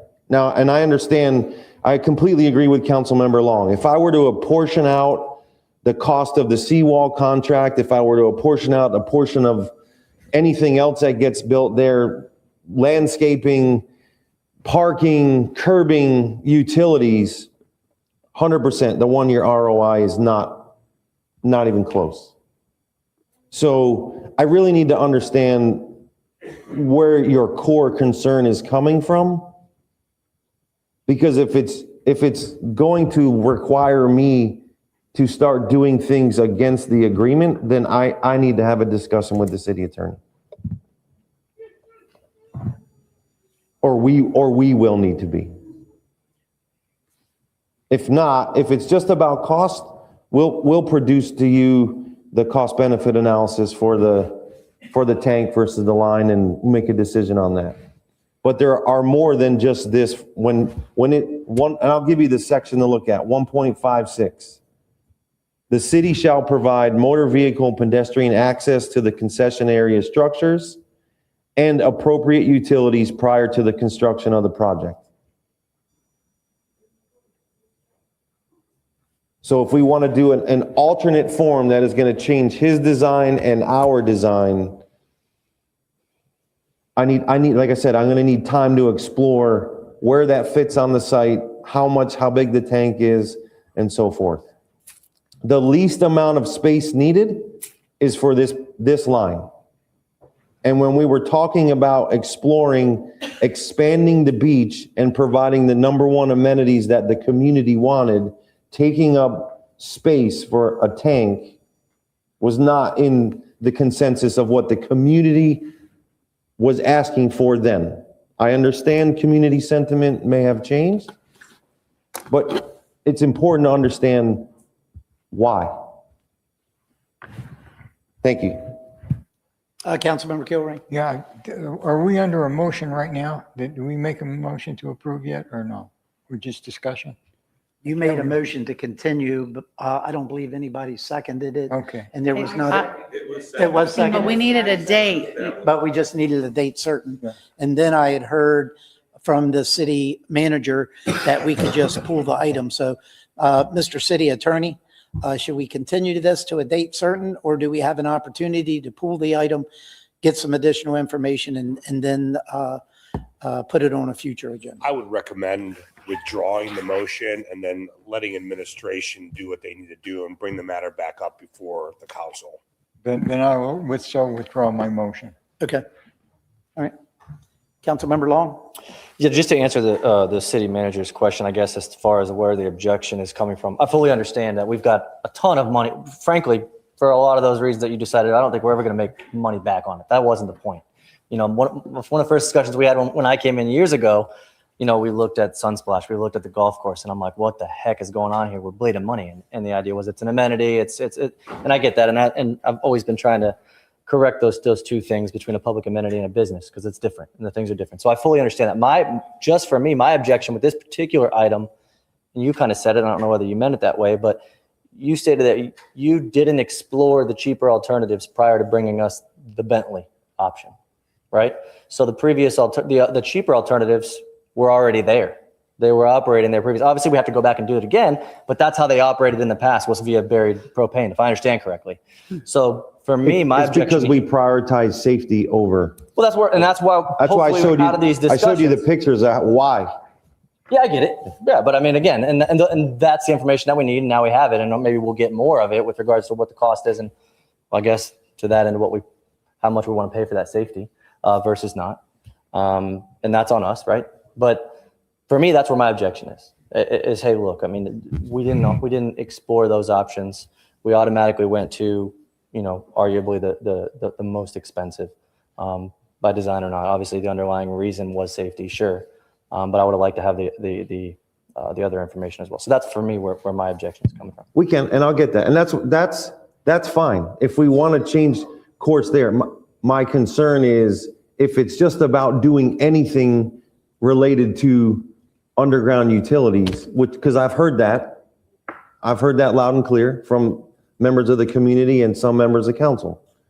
That's a different level of discussion. Sure. If it's just about producing cost benefit analysis, and if we want to change the priority, that's completely acceptable. We move forward. No, I get it. We're gonna have a ton of different infrastructure expenses related to this, and again, it's gonna take a long time if ever to recoup that. That's not necessarily the point. But for me, again, it was to liken it to your fire thing, using carbon fiber to run the fire water hose rather than PVC, right? And I know it's silly, but that's what I'm saying is we didn't look at the more cost efficient manner. So thank you. Yeah, and one last thing for me, Mr. City Manager, could you, and probably best if you send it to all of council, a copy of the agreement that we have with the Kearns Group regarding the boathouse. Absolutely. So we can review that. You know, for me, my recollection, I don't remember anything in there specifically stating natural gas. Not that this, you know, may not be a better avenue, but I don't legally, and I'll get with the city attorney after the meeting at some point in the future, you know, are we legally bound to put a natural gas line in? My gut tells me no, but, you know, we'll see what the city attorney says. So it sounds like this item, I don't see any other lights on. This item's going to be removed from the agenda and brought back at a future date. So with that being said, and that was the last item that was pulled, we will go to item 10, which is appointments to boards and committees. We do not have anything listed. Item 10C is unfinished business, follow-up items for council. There's none listed. Item 2C2 is follow-up items for city management, none listed. 10D is new business, none listed. Item 11 is ordinances and resolutions. 11A is public hearing for quasi judicial hearings. We do not have any listed. Item 11B is legislative public hearings. First of which is ordinance 34-26. Madam City Clerk, please read the title. Ordinance 34-26, an ordinance of the mayor and city council of the city of Cape Coral, Florida, establishing the Seven Islands Community Development District located within the municipal boundaries of the city of Cape Coral, Florida, containing approximately 47.18 acres pursuant to Chapter 190. Florida statutes, providing for the establishment of the boundaries for the Seven Islands Community Development District, providing for the designation of the initial board members, providing for the district name, providing for statutory provisions governing the district, providing for severability and an effective date. Okay, thank you. I'll turn it over to staff to start with. Mr. City Manager, I see that this is something that I believe is brought forward by a developer. I'll start with you first, and then we'll go to the developer. Yeah, there's been several questions related to CDDs and what CDDs are. So I think it's maybe important just to do a little bit of education on them. And I will start with it's actually the second one. Developers have several options to look at when they're looking at funding infrastructure on their private property. So last week when Councilwoman Cadu asked, what is a CDD? And my analogy was it's the equivalent of our assessment that we do in our right of way for them on their private property. They can either they can fund it with their own cash and put up money and build the infrastructure and utilities and try to recoup the cost of that investment in the sale of the properties that they create with the subdivision. They can create a CDD district, which acts as a governmental entity to issue tax exempt bonds and fund those over a period of time. So the upfront cost to the buyer is not hit at closing, or they can create an independent special district like the Reedy Creek one that was in Orlando. We have several CDDs throughout the city. Probably one that most people will know and understand with houses on it is the Stonewater development at Tropicana and Nelson. That was a cow pasture.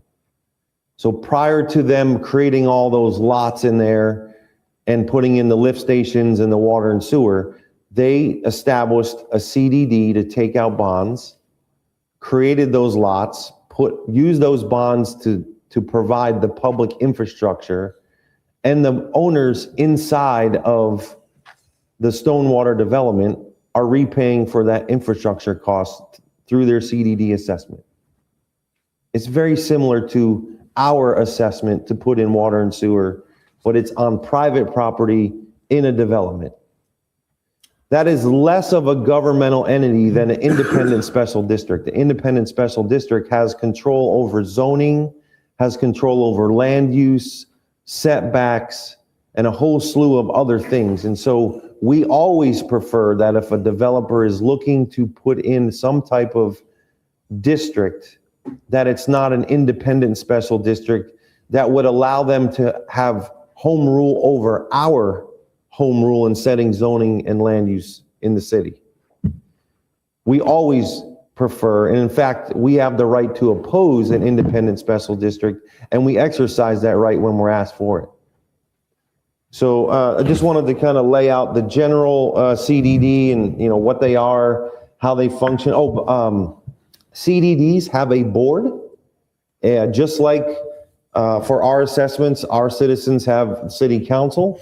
That board has to have public meetings, follow public records law, has elections, and it gets turned over to the citizens that eventually will own those developments. So there's a phase out of the initial board, and then eventually is replaced by the people that are going to own those, and then they run their own CDD.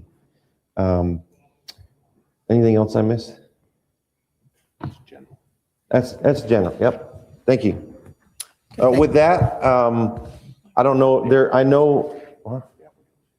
know that both of the applicants for each one, I think their legal counsel for the CDD board is here. If there are questions in particular to the board that's being asked to be established, or the district that's being asked to be established.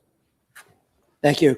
I'll let the developer speak first, and then after that, I'll open up for public hearing for comments. Thank you, Mr. Mayor, members of the council. My name is Jonathan Johnson with the firm of QTech Rock. For this item, I'm here on behalf of... Could you hold on a second, sir? I don't think that mic's working. So if we could get somebody in the back to turn that mic on.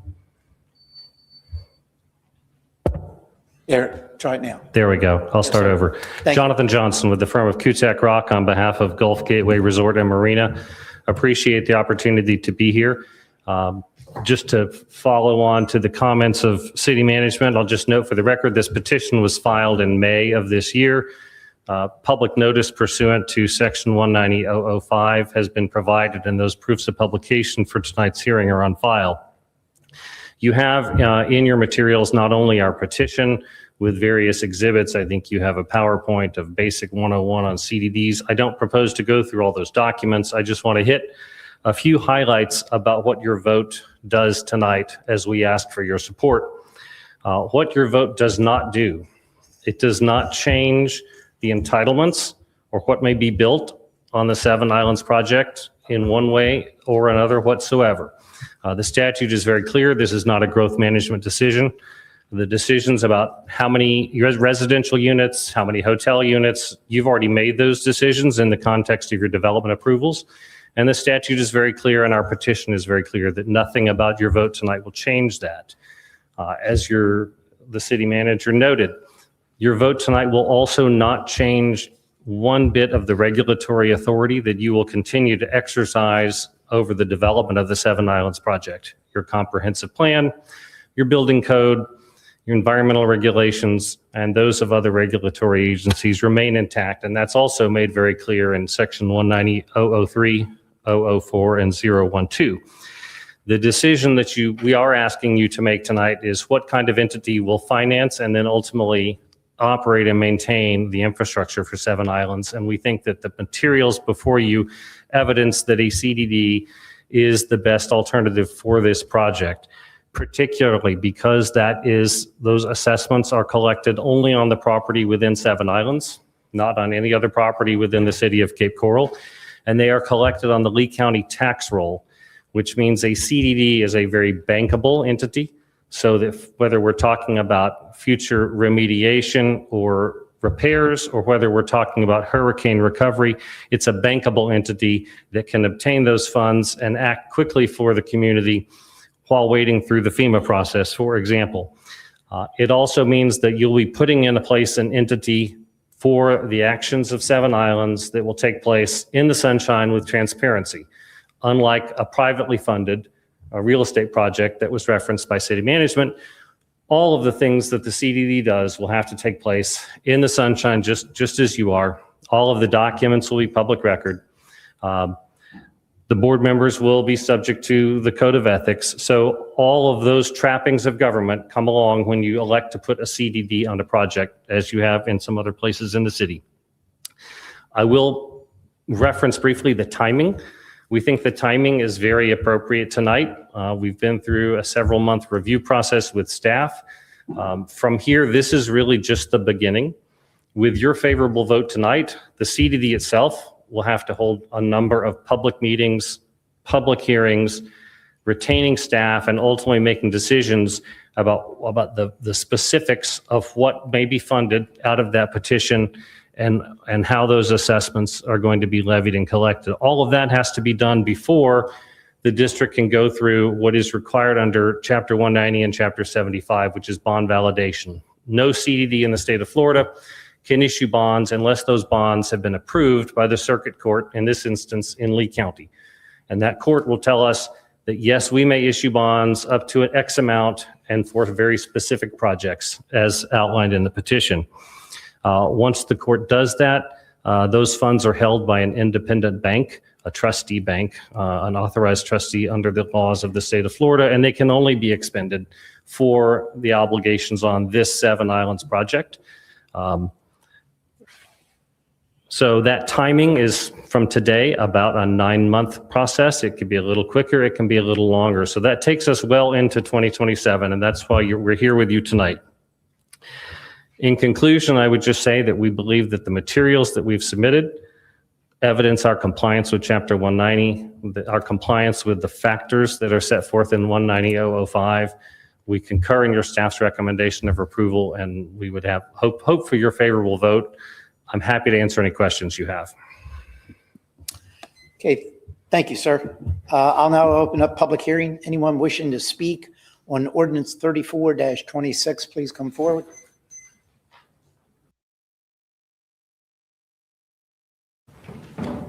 Live in the Northwest and urging council to table this. There's no urgency for this. You must realize that we have big problems with forest development, with how they've been acting since they've come in this city. It's a big crime that's been committed here. It's they came in, they committed a crime, they were told to stop, and they did it again. And it's going to take a long time to get this permit thing going again. So where are you with the permit process? You were at the top of the 4th inning after 19 months. This permit was in the top of the 4th inning before they put those 2 excavators out there. This is a big time deal that has really slowed this application review process down considerably. And it's made a lot of us in the community start looking at where we got forest development, and it goes back to your RFP. Now, I've talked to a bunch of you before those excavators were ever unloaded. I had big time problems with ordinance 60-25. It's so one-sided. It was designed for market change. It is designed to where you'll have a continual stream of changes to the conceptual design, the D1 process. That the D1 cannot be permitted. There's a million problems with it. And again, the stormwater retention just does not fit. And we got them, they came in here, they got into trouble. We can't even get the erosion under control. It blows my mind why we can't get the most fundamental thing done after all this destruction has been done. They can't even properly get a turbidity curtain placed properly. And we're going on 2 months now. So don't get in a big hurry with this, because there's a lot to talk about on how forest got here. There's a really bad valuation report. And why'd they start on Island 7? There's 25,000 cubic yards of fill material that's been stockpiled on Island 7 since the big dredge left in 1980. It's worth about $2.5 million. It wasn't even mentioned in the valuation report. So let's just slow everything down. You don't need to vote on this now. We've got a primary coming up here. This whole thing can be changed. This is an opener. What was so bad about 60-25 is now the best thing legally that you have. You got a stranglehold on them now. Don't blow it. We made the best deal of the century when we got this property, and we gave it away for $15 million, with $20 million sales price, $2.5 million in incentives, and $2.5 million of unidentified natural resources. Thank you, sir. Thank you.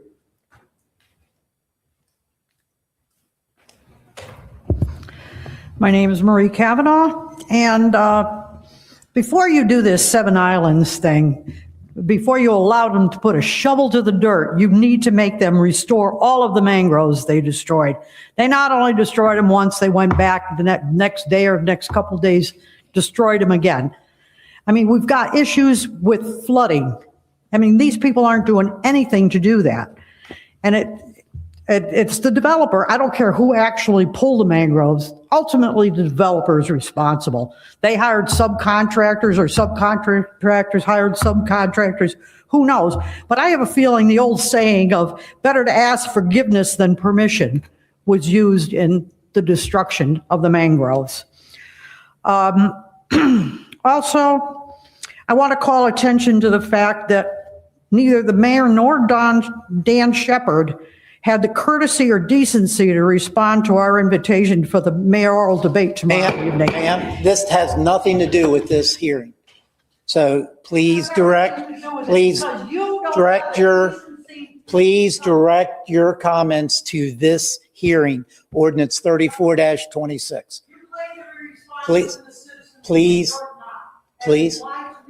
Please, if you're not going to follow, thank you. Good. Yes, thank you. Hi, me, still here, Julia Atari. I just wanted to make it clear, the Community Development District is a separate governmental entity. So once you create that, they have the authority to issue tax exemption bonds, levies, assessments, and tax within their own district. What the people need to know is what the cost is going to be to the citizens. How much money are we going to put into this project for infrastructure? Again, everybody keeps saying it, water, sewer, gas lines, roads, infrastructure, engineering, staff time, inspections. Everybody keeps talking about this, and the fact of the matter is, we're not transparent with the people. Show the contracts and what it's going to cost us. Because once you make a separate entity, you're giving them governmental authority over this land, and who's going to pay? And we need to let the citizens know that.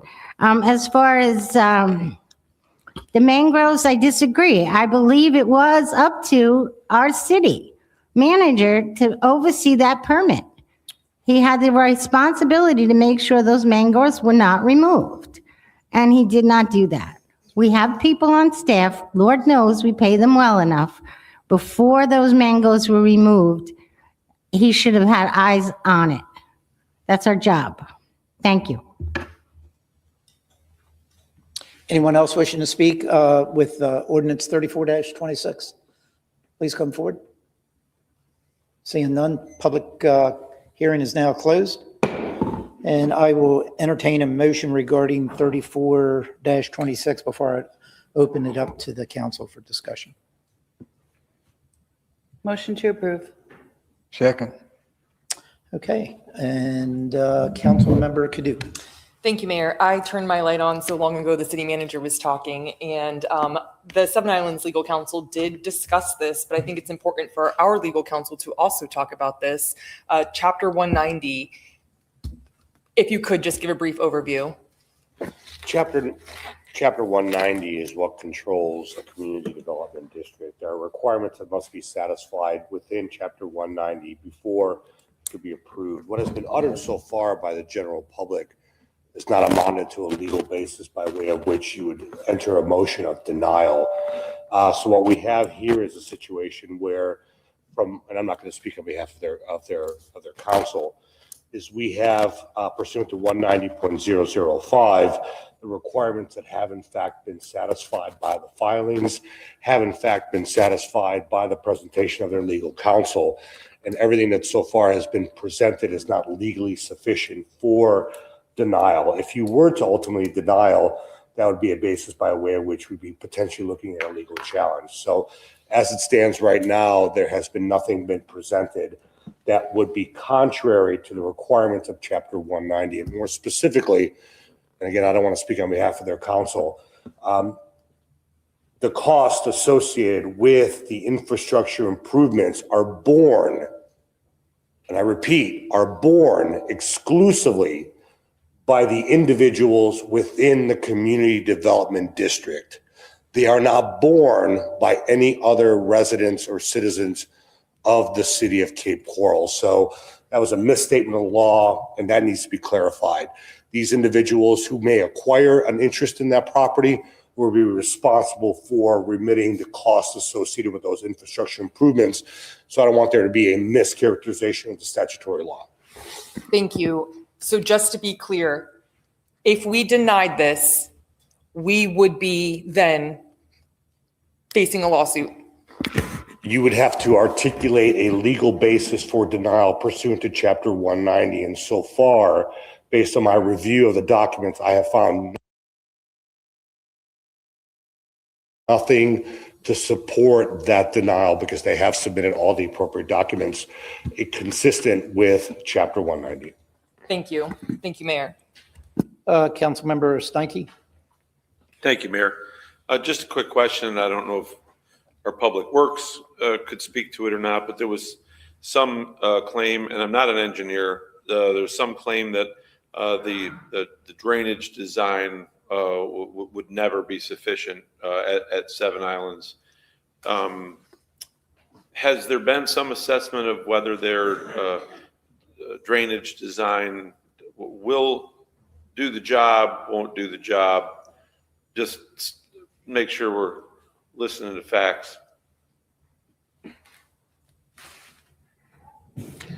I will say, I don't know if Matt's getting up, but I will say, like any other development project that comes forward, it goes through regulatory review, and based on the size, that triggers water management district permits, it triggers Army Corps permits, triggers DEP permits, city site plan permits. There are multiple entities that look at utilities, drainage, traffic, solid waste, public safety. All of them get reviewed. So our approval of the CDD tonight does not eliminate any requirement to meet all the same drainage requirements that any other development anywhere else in the city would require. No, and I think that's what the city attorney was saying. The entitlement review and the impacts to the community was done at the time of the development incentive agreement. Did it meet zoning? Did it meet comp plan? What impacts would be to those, and how were those mitigated? This has nothing to do with all of that analysis that went into that agreement and that incentive and that zoning district for those Seven Islands.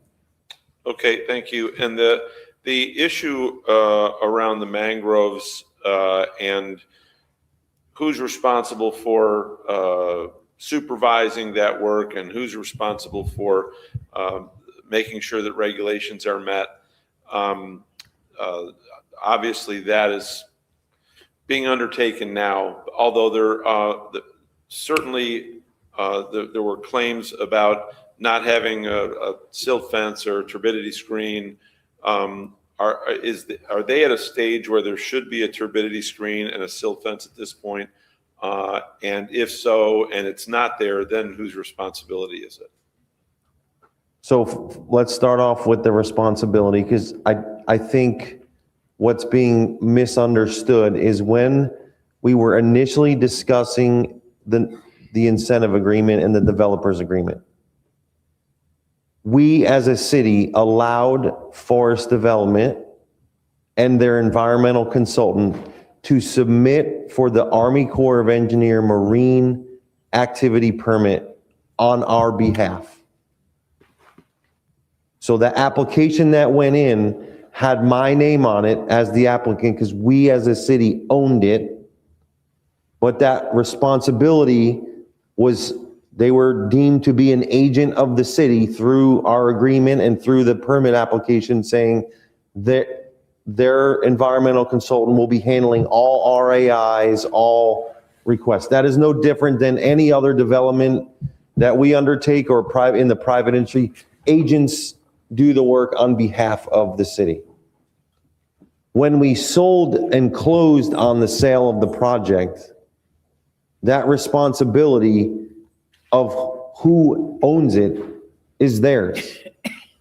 So to reach back through the sale to try to say that the city is somehow liable for work that they've performed on their site as the owner and the contractor or the payer of the contracted services, I don't know where that comes from. I can only assume it's coming from the initial application did have my name on it because we own the property, but we had an agent representing the submittal. As far as the requirement to have a silt fence and a turbidity screens are required for in-water work and or whether or not you're performing upland work that would create a turbidity issue in the water.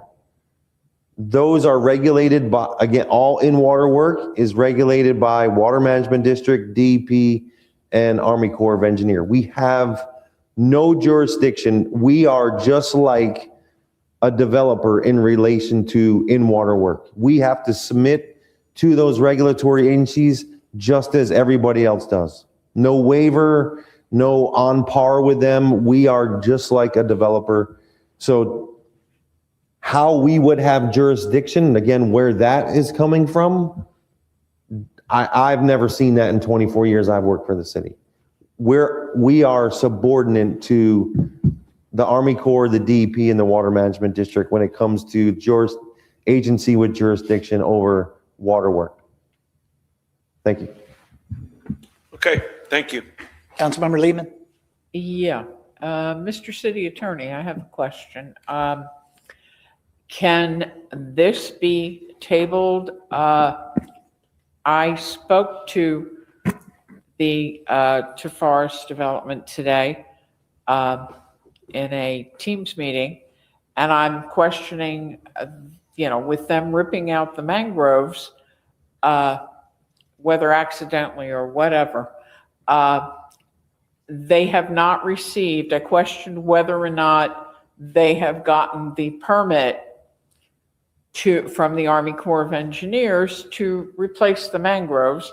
They said no, they had not as yet. Can this be tabled until they get the permit and those mangroves are put back?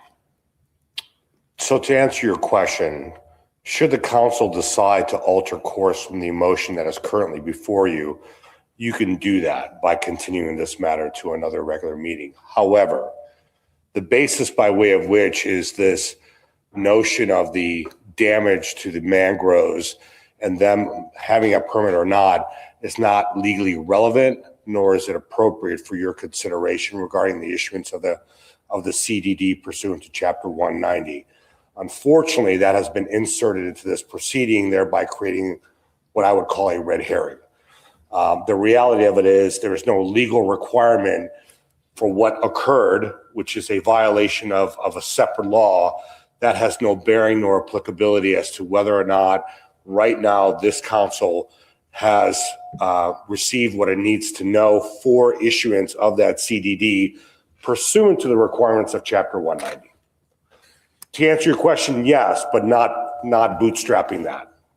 I wouldn't recommend that. Basically, not affecting it, to do that would affect the Chapter 190, and it really, if I'm understanding you correctly, it has nothing to do with the Army Corps of Engineers permit and the replacing of the mangroves. What I'm Two saying is- entirely different entities.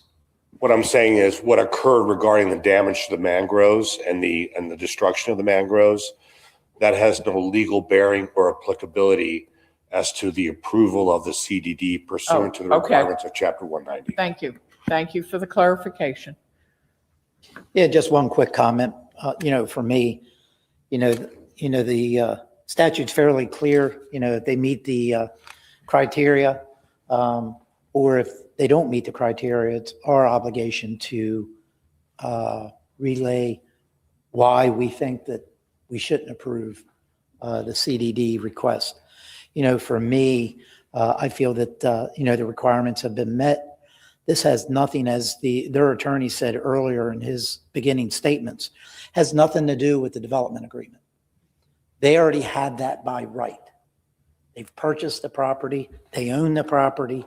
They have a development agreement with the city. And as a matter of fact, it's to our benefit, in my opinion, to approve this, because the developer is going to do all the infrastructure and the utilities in that project.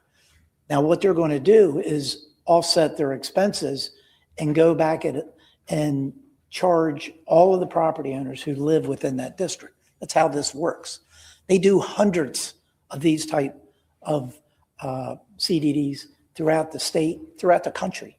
So this isn't something that is just, something we're just starting. We already have them here in Cape Coral already. So this isn't the first one. So I think, it's important to mention that. And as much as I'm sure, like everyone else, we're saddened to see the destruction of the mangroves down there, but that doesn't rise to the level in these proceedings. We cannot hold them accountable for something else. We have to follow the statute when it comes to Chapter 190, and that's how we have to make our decisions. So with that being said, I will support this. Seeing no other lights on, Madam City Clerk, we have a motion and a second on the floor. Could you call the roll, please? Steinke? Aye. Donnell? Gunter? Aye. Kaduk? Aye. Kilrain? Aye. Lastro? Aye. Lehman? Aye. Long? Aye. 8 ayes, motion carried. Okay, let's move on to ordinance 35-26. Madam City Clerk, please read the title. Ordinance 35-26, an ordinance of the mayor and city council of the city of Cape Coral, Florida, establishing the Star Farms at Cape Coral Community Development District, located within the municipal boundaries of the city of Cape Coral, Florida, containing approximately 1,279.549 acres pursuant to Chapter 190 Florida statutes, providing for the establishment of the boundaries for the Star Farms at Cape Coral Community Development District, providing for the designation of the initial board members, providing for the district name, providing for statutory provisions governing the district, providing for severability and an effective date. Okay, thank you. I'll turn it over to staff first. Mr. City Manager, you have anything? If not, I'll go to the, I don't. My comments were applicable, I guess, for the record for Alec.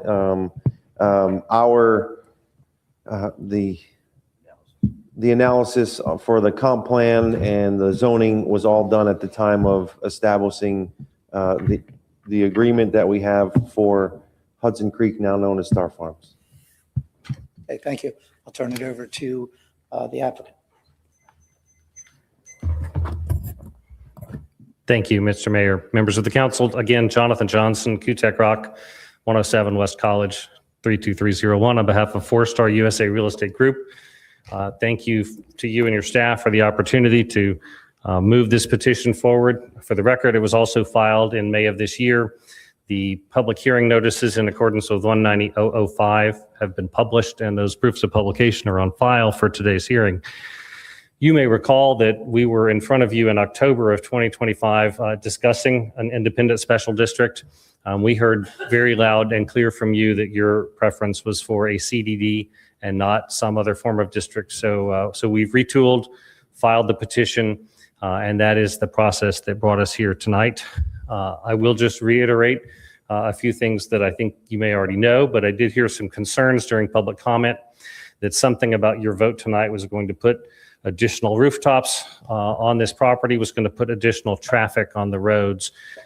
Those decisions, as previously stated, have already been made. Nothing about your vote tonight is a vote to put additional entitlements, additional units, or additional traffic on the road. This is simply putting in place a mechanism to not only finance the improvements that are required, both on-site as well as off-site, pursuant to your agreement with 4-Star, but also then to operate and maintain.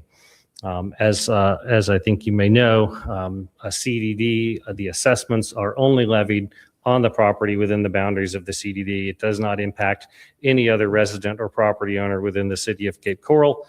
That will be completely borne by those who choose and elect to live within Star Farms.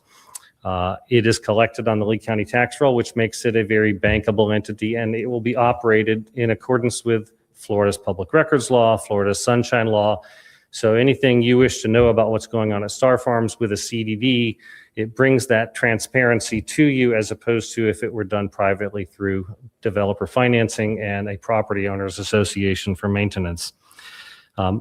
Again, I think you may know this, but I'll just put it in the record. Nothing about your vote tonight changes one bit of the regulatory criteria, building code, comp plan, or other environmental regulations on the property. So with that, on behalf of 4-Star, we hope for your support. We think that this is a good thing for the city. We think it's a good thing for us and for our future customers. And I'm happy to answer any questions you may have. Thank you, sir. I'll now open up a public hearing. Anyone wishing to speak on ordinance 35-26, please come forward.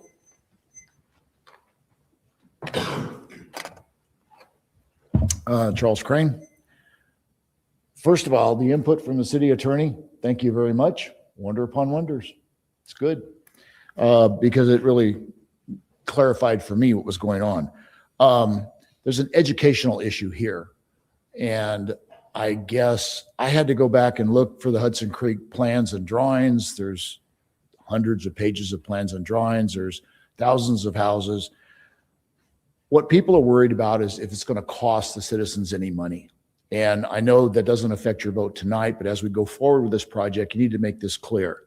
You know, will the CDD pay for all of the capital expansions for the utilities extension out to that area?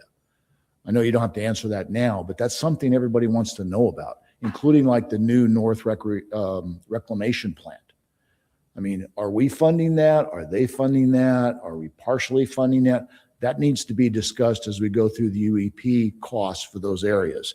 And the benefits, North 9, North 11, if Hudson Creek actually extends UEP up Burnt Store Road, that's going to lessen the cost for them to hook into it. That needs to be brought forward as well. So, and doesn't Hudson Creek still have to go through planning and zoning and permit approval and plan approval and all those other things? Or is that a done deal given, okay, you're shaking your head, yes. So those drawings that we have on record now, that's it. That's what they're going to do. That's a question for everything and going forward. And I also understand that their commercial properties per the agreement are not going to be developed until Burnt Store goes to 4 lanes. And I think that's still in place. So we need to make that clear. So the bottom line is everybody on the citizen side just needs to understand how much, if anything, this is going to cost us as we go forward with this project. So that was my only input. Thank you. Anyone else wishing to speak on ordinance 35-26, please come forward. Seeing none, public hearing is now closed. I'll entertain a motion regarding ordinance 35- Motion to approve. Second. And I'll open it up for council discussion. Councilmember Long. Thank you, Mayor. Yeah, a lot of questions raised there, Mr. Crane. I think one of the important points and council had already, the applicant's council had already discussed it in the previous, is that they're more or less entitled to the build out that they currently are seeking. This doesn't prove that in any way, shape, or form beyond what's already been approved. So yeah, to a certain extent, I'd imagine the drawings that you see with regards to at least the entitlements and the parcels themselves and the allotment of the units has already been decided on. Now, one of the points that you touched was actually something that I had my light on for with regards to cost.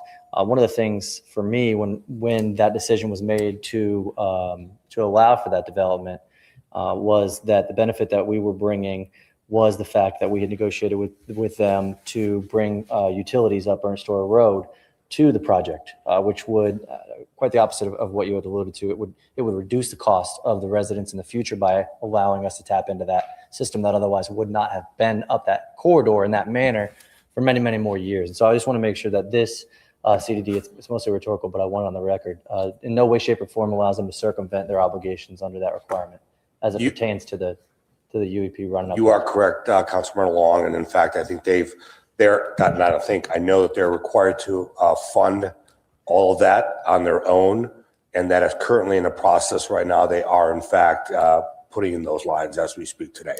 Thank you, sir. That was all I had. Thank you, Mayor. Councilmember Kilrain. Yeah, and just one other point with respect to costs and the agreements that were discussed. Another thing was that in order to facilitate the widening of Burnt Store Road, they're looking at, the developer is looking at aiding that by foregoing a pump station to delay that further into the future and redirect funds to get that done earlier. So that's another accommodation they had done up front. It just shows the cooperative nature that this developer has had with the city. So based on everything I see so far, I will be strongly supporting this. Yeah, real quickly, the only thing I wanted to mention, this development's about, as you saw in our backup material, about 1,279 acres. There was a PUD, which is a development plan that was approved by City Council back in 2023. So it's already, they have entitlements. They already know what the project's going to be. They brought that forward. They worked with staff, and City Council approved that development. As a part of that development, like Councilmember Long said, they're putting the water sewer lines in as we speak. And again, just like I had said in the previous case, when you're looking at this particular development, they're going to go in and put all the utilities in, and then they'll charge the residents of that particular district to get their monies back, and that's how they'll finance the utility improvements in the beginning. The project's already begun. The clearing of trees and land up there has already begun. I've actually rode through it myself. So whether we approve this tonight or not has no bearing whatsoever on the development agreement, the PUD that's already been approved. So I just want to make sure that's crystal clear. And just like the other one, I will support the CDD for this particular project. Seeing no other lights on, Madam City Clerk, we have a motion second on the floor. Could you call the roll, please? Steinke? Aye. Donnell? Aye. Gunter? Aye. Kaduk? Aye. Kilrain? Aye. Lastra? Aye. Lehman?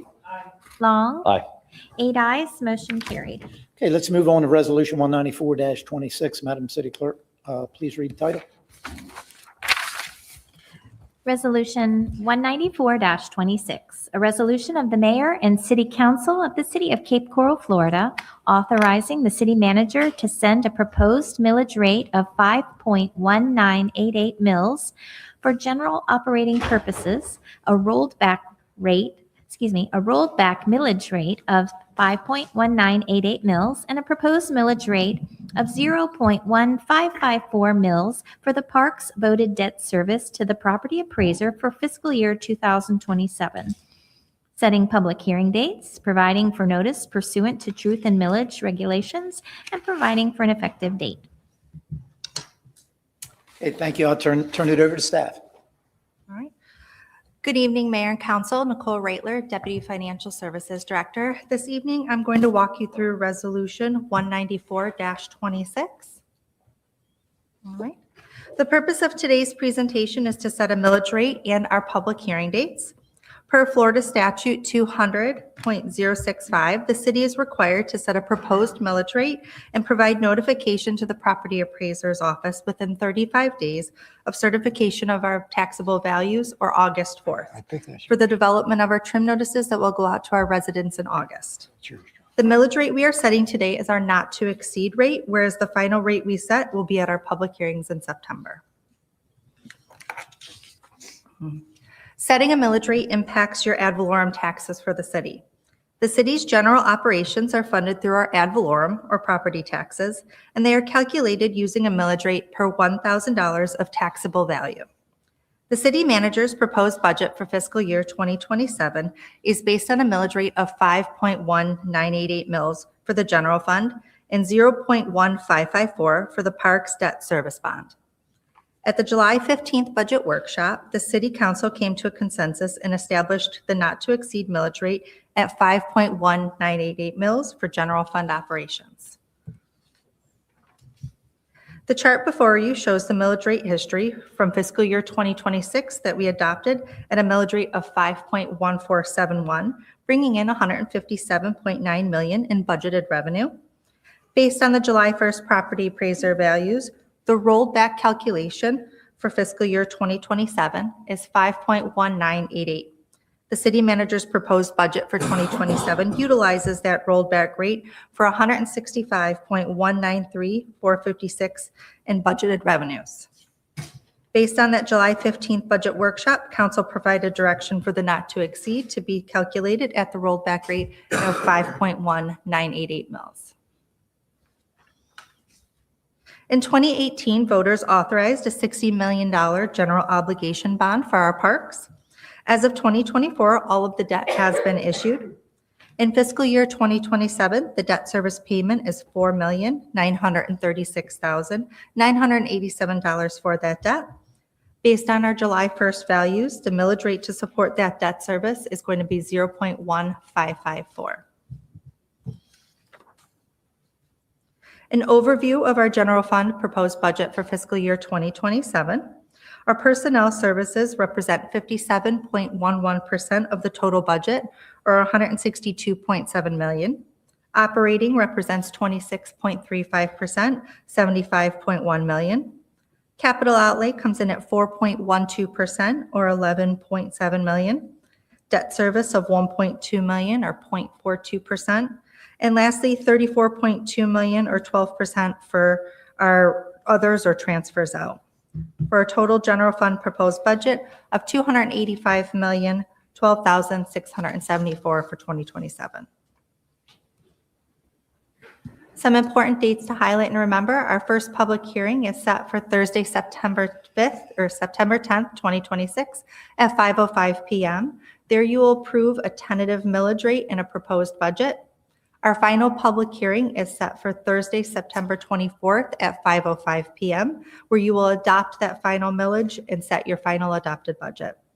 The city is not allowed to meet on the same days as the Board of County Commissioners or our school board, and those dates are listed below, so we work our calendar around those dates. With that, I'm here for any questions or discussion. Okay, thank you. I now open up public hearing. Anyone wishing to speak on Resolution 194-26, please come forward.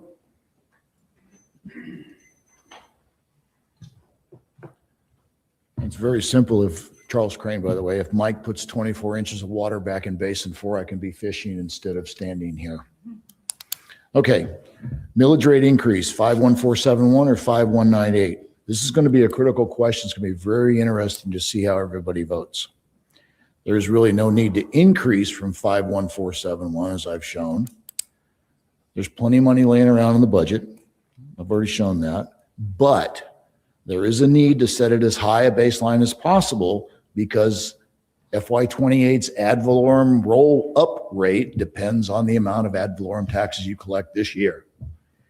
So difference is only $2 million, and it doesn't seem like a lot, but $2 million is a lot this year. It's going to be a lot next year too. Remember, the FY28 rate depends on how much you collect this year. Just a consideration. I'm going to be interested to see the fireworks. Thank you.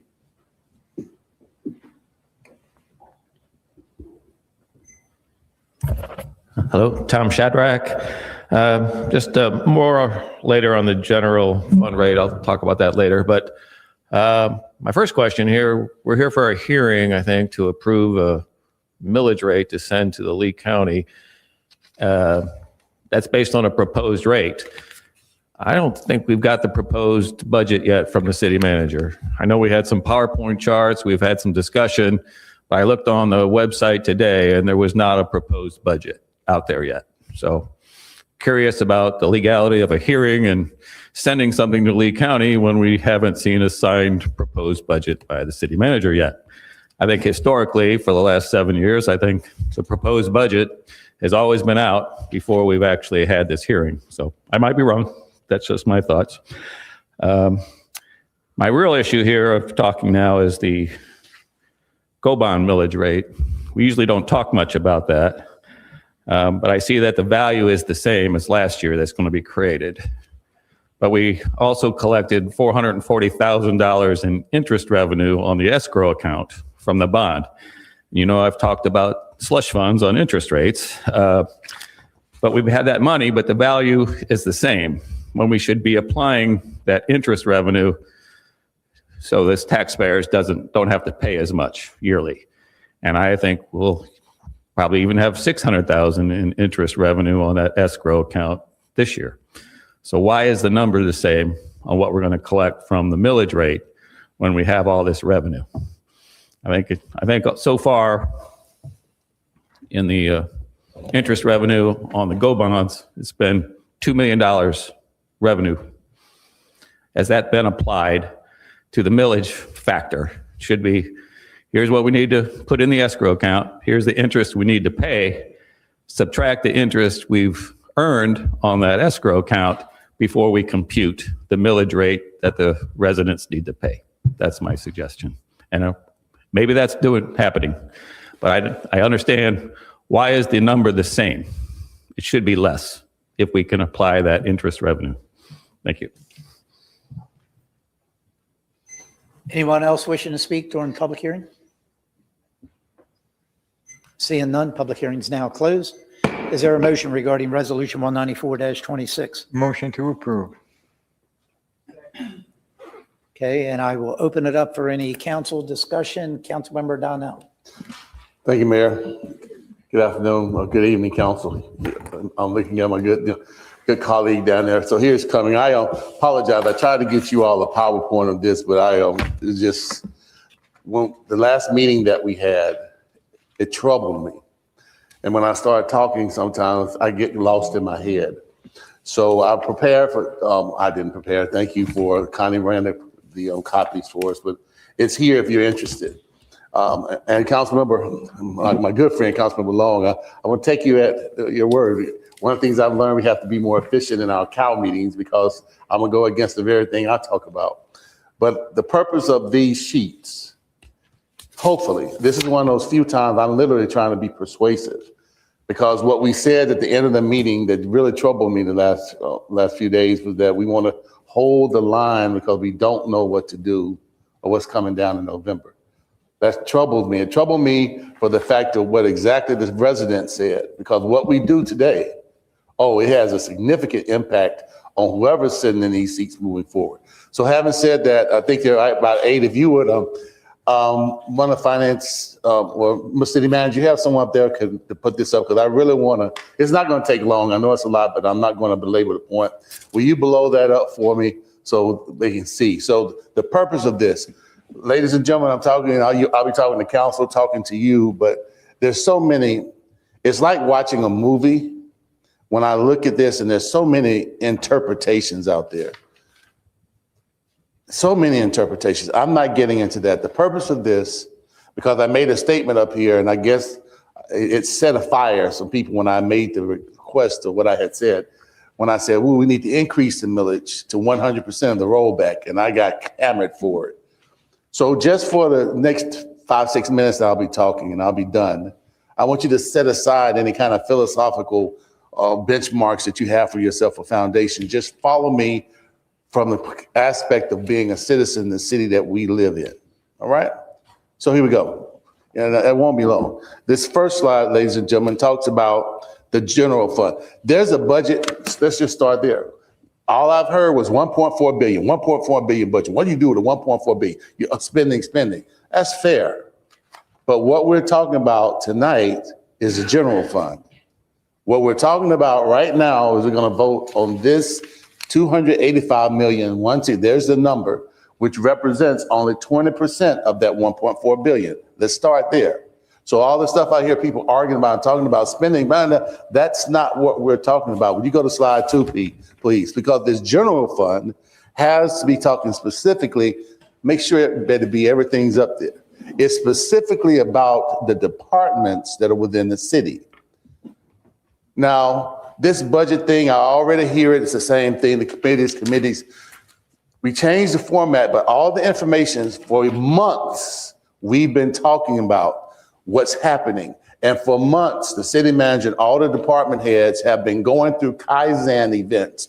Kaizen events mean that they're trying to look for savings. And one of the things that nobody said, but I'll say it in this budget, one of the departments that really weren't even impacted, they gave up money to try to help. They'll never make headlines, but they gave up a substantial amount of money trying to fit this budget. So This are the percentages. I like percentages and not numbers because numbers happen to kind of freak people out. But percents that you understand specifically what's going on.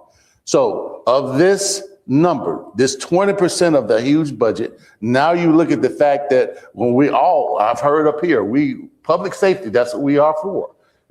Safety. That takes up out of that number 40, I have it down there. I need to put my glasses on though. Oh, next slide. No, stay there. It's around 40%. If you get up there, the public safety part of this budget is almost half of the budget just for police and fire.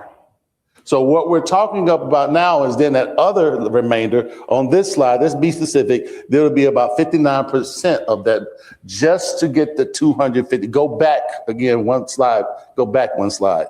Ladies and gentlemen, remember that number that we're talking about is this number, 285. All right, better go to the third one. So we're on the third one. So you know the departments now. That's the breakdown. And here's where it's going to get interesting. Thank you to the speaker out there. I don't want to call your name out, but thank you. Because we are going to, hopefully this won't be a long discussion because council gave direction to go to look at the 5.1988, which is the rollback. I know I was trying to explain, wait a minute, you rolled back, but it went up from last year. That's a whole nother discussion for another day. But council said, but we want to look at going to the 5.1471, which is just, I had said to you all then, look, 5.1471 gets the same amount of money. How in the world do we go and shoot to obtain the same amount of revenue when everything around us is going up? But hold tight. So there were some other considerations, council. You don't know this, I apologize, but you're just seeing it. Notice I have something in teal here in this color. It talks about the 0.223 reset. Again, nobody made any promises, but last year, a year ago, there were some statements made that said we might have the possibility to look at raising the meal to address some of the issues that would come forth. Well, those issues that we talked about, if you look at the tape, they're here. And it's ended up at a 0.3. So that's how I got the 0.223. I gave you a 0.3 and a 0.5, but then there's that 0.5716 at the bottom that everybody was saying I was out of my mind. Stay with me, just 3 more. Go to the next slide, please. So then this is where the one that got interesting. I had asked Mr. Mason, I had asked him to send out for the council. Here's where it comes to the council, because you hear all the time, and I hear most of my friends, I go to traditional service, to those my age and older. So, they're on a fixed income, and the elderly of our population, I get it. They say, don't raise our taxes. You're going in, you're going to drive us out of our house. That's not to be made light of. It was just not settling with me from what was in my head. So here, it talks about the taxable value, not the market value. Mr. Mason and his team also have made the market value, and we have an email of what the homestead exemptions would be for taxable. But this shows you, without addressing the homestead, these are the number of parcels. And you'll see that 76, if you do the adjustments for a pension, it really, the 300,000 or less, the property value is that's 78% of the people in this city. That means 3 out of 4 people, this is the type of taxes that they're paying. Now, why is that important? It's important if you go to the next slide over here. I know I'm a slide, just, I have a problem, So what I did was I went from 100,000 taxable value, and I went all the way up to 1,000,003. And it shows you how in here that when you look at those 3 different rates, what the impact would be, because we're looking at what's the financial impacts to the individual that we're spending all this money and we're going to drive people out of the city. I know that I'll just that can get overwhelming. Go to the next one. But I took each one of those and actually looked at what it would impact. And here is how it ended, council. It ended here. I want you to pay attention to the upper left quadrant. So remember, we established that over 78% of the properties right now have a taxable value of 300,000 or less. The taxable value. So when you look at it, we apply in those first 2 lines, you have it circled. There's a difference. Do you see the red? amazingly, if you look at what would happen, the difference in the current millage rate and the rollback rate for a 100,000, that's the one to the left, an annual increase. Thank you. Make it even larger. You're just going to talk about the first three. And you look down there where you see where it talks to $5.18. That's the annual impact. Now, wherever you fall in that, you can just take that. And if you're at 200,000, you just do what? Multiply it times 2. This is not rocket science. It's not funny math. But if you go all the way over, Ms. B, slide it over to your right, left a little bit. Oh, wait a minute, back to the right, right there, right there. All right, but just a little bit more. Okay, so the 300,000 in that third column over there, and I have them circled, the annual impact for a person who has a taxable value of $300,000 on that particular one is $171.51 in annual tax. Divided by 12, that's $14.29. Now, the good news while I'm talking, you all can start taking out your calculators right now and fact check, because facts matter. So what am I saying to you? When I look at this chart, and again, I did this, you can see it all the way down to $1.3 million. And you look at what that impact is on a dollar. Most of our elderly people, those retired, fall in these first two. So worst case, we're looking at if we were to go to this is the rollback, and this is the rollback. I'm getting excited, so let me conclude. Last slide, if you go to this last slide. So ladies and gentlemen, this is what I'm saying to you, council. The one that should be one before that. That's a history. Tighten it up a little bit. So I'm going to suggest to you, ladies and gentlemen, hopefully we don't spend a lot of time on this. I know that what we're here to do is what council gave direction to do is 1.1988 with emphasis on how to go to 0.1471. But I want you to look at the impact of going to 0.1471. That means we'll be sitting here trying to figure out what services to cut. I don't like to say services, it's amenities and people. And what that would cost us if we went to the rollback, this is per 100,000, it's 43 cents a year. You balance that with how it impacts the city. And for a person like me, that doesn't add up to me. And I'm sure that when people look and they look at it from that perspective, they're like, oh, I didn't know that was the financial impact. And oh, by the way, I did that all the way down to that. How can Dr. Donnell say, go to the 100% to 0.57187? Well, even doing that, it's $4.76 a month. So you want to know where I stand on this?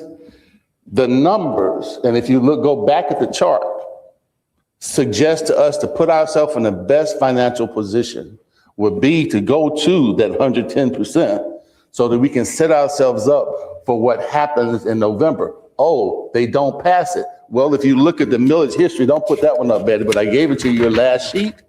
We said it. If it doesn't go, what better way than to say to it did not go, and then we set the millage and give it back. We control that. And it was done before, because I was in this seat before. If you look at the millage, don't put that one up. The millage council, if you look where it says 2006, 2007, if you look between 2008, 9, and 10, I was on those councils where we kept doing what we are suggesting today. And then I was there when all of a sudden everything hit the fan and we went from 4.7698 to 7.9. So I won't be supporting the motion. I'm hoping as you let this digest, I'm sorry you just got it, but it has been verified because I have attorneys in here, finance, please, if there's any numbers that are not right, please correct me right now. But I'm saying to us, the most fiscally responsible thing that we can do, most is the 100% of the rollback. But if we can't get there, let's not quabble about the rollback rate at 43 cents per 100,000. That doesn't sit well. So thank you for enduring me. That's all I'm going to say. But I won't be supporting anything less than that 5.4471, which we talked about as a council last year. Thank you, council. Thank you, folks. I'm done. Councilmember Kaduc. Thank you, Mayor. I actually turned my light on because of slide 6, which is the GO bond. I had a few questions. It looks like this slide starts with fiscal year 2021. Is it a 15-year debt obligation? For the GO bond? 10-year.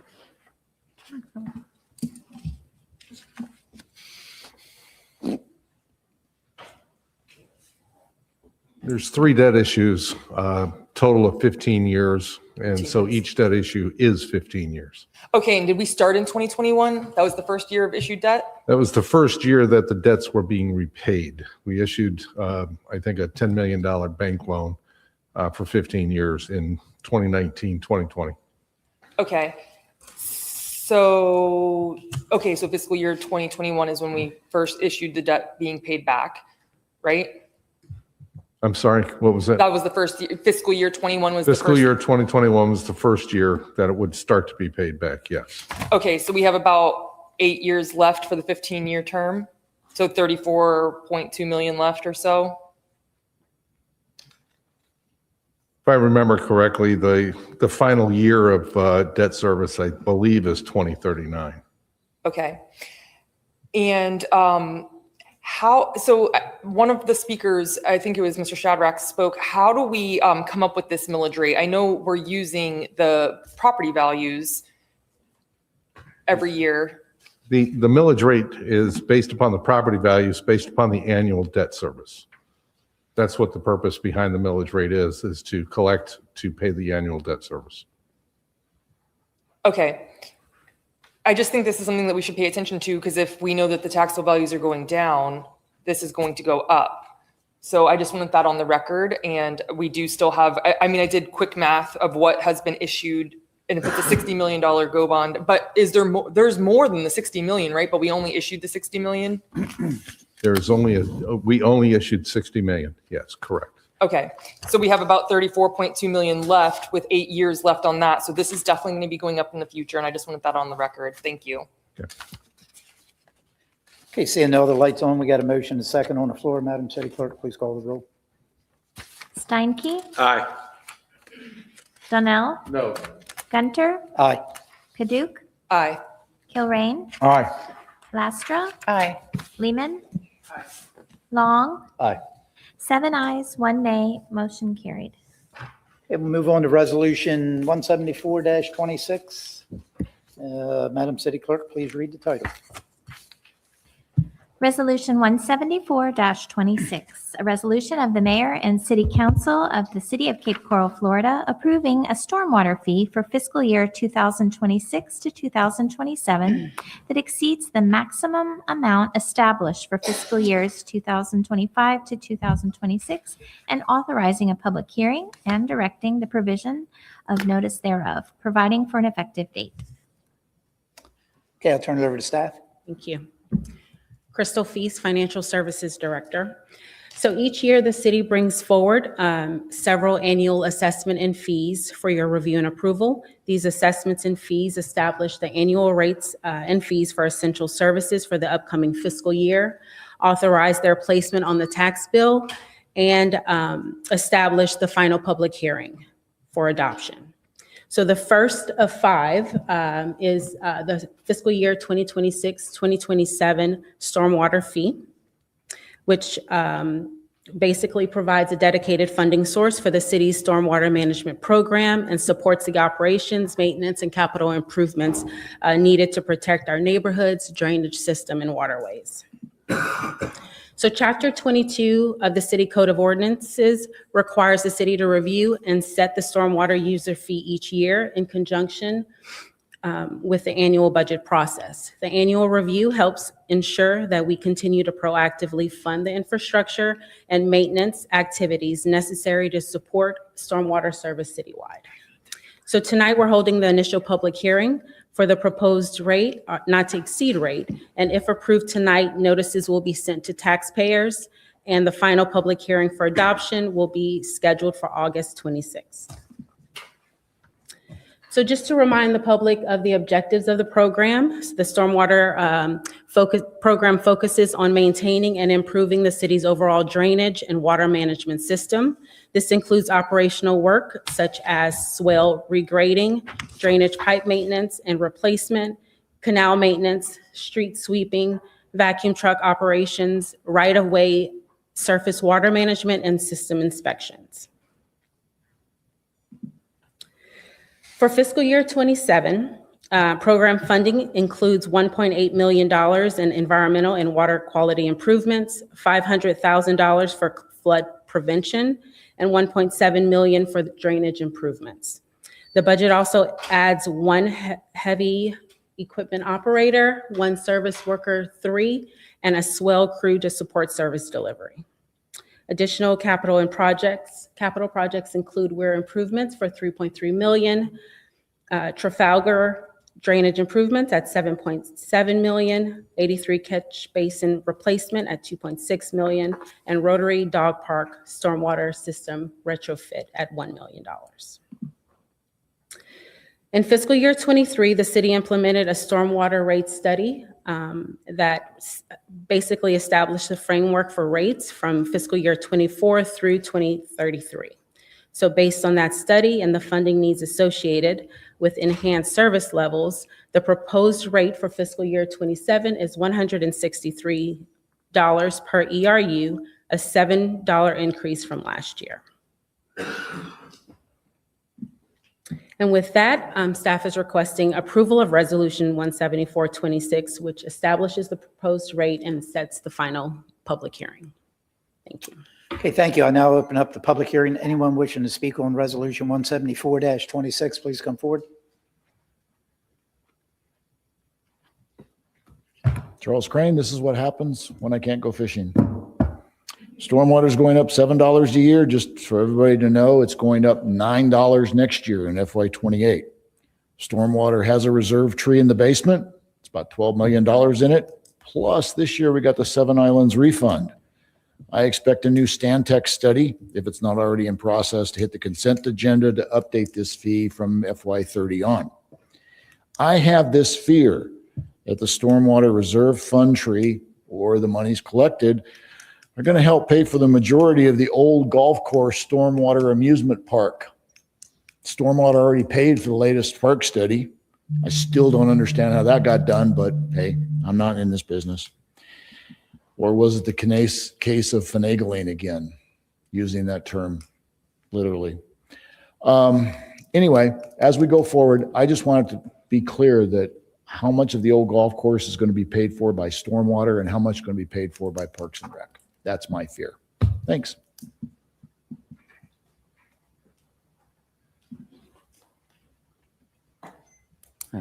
Tom Shadrack, just a quick comment. Don't have the proposed budget, so I'm guessing this creates about $27.3 million for that fund. I saw a fund balance last year that it was $69.2 million was in the fund balance in FY25. And I was curious that there wasn't a show of what costs are being used for UEP. I think when we're doing the UEP adjustments, we're putting new stormwater in too. And I think I remember stormwater money being used for UEP for that whole project. So I didn't see anything on that in the charts. So, okay, thanks. Anyone else want to speak on the Resolution 174-26? Seeing none, public hearing is now closed. Is there a motion regarding Resolution 174-26? Motion to approve. Right. Any council discussion? Just a quick question for me, for the finance department. Last year we brought in we charged $156 for the stormwater fee. Do we know how much monies that we brought in FY26 as a result of the $156 charge? And then my second subsequent question would be, at 163, how much is projected to bring in? I'm trying to see the difference in the two. I don't have it in front of me, but I believe I have staff working on that. I'll be able to get it. Okay. All right. Any other questions? And when staff has that, I mean, it has real no big bearing on my decision here, but I would like to have that information. So sometime throughout this evening, if they have it, it'd be nice to know. Okay. All right. Seeing no other questions, we have a motion and second on the floor. Madam City Clerk, please call the roll.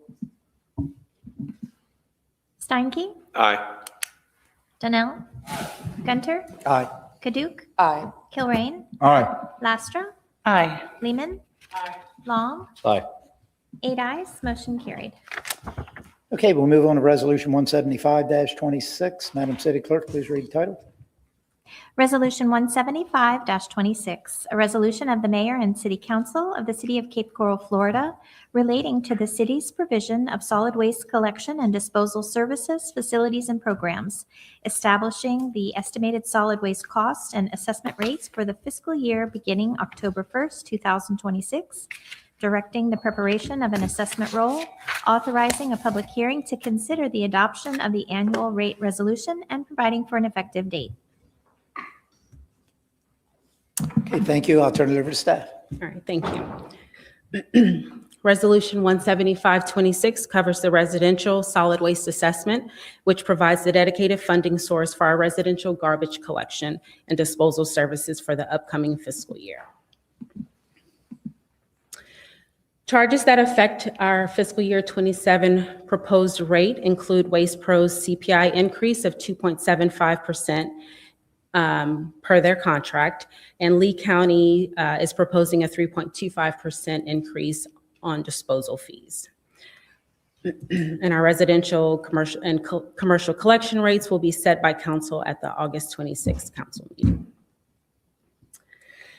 The city solid waste program has been in place since 1993, but prior to 2001, residents were billed directly for service. But since then, we've utilized this method of annual assessments and placing it on a tax bill, utilizing annual rates approved by council. So we've been using this method since 2001. And as shown on this slide, the Waste Pro and Lee County rates increased by $4.80 and $6.80 respectively. These increases are being offset by a reduction in the operating and personnel line, a third row.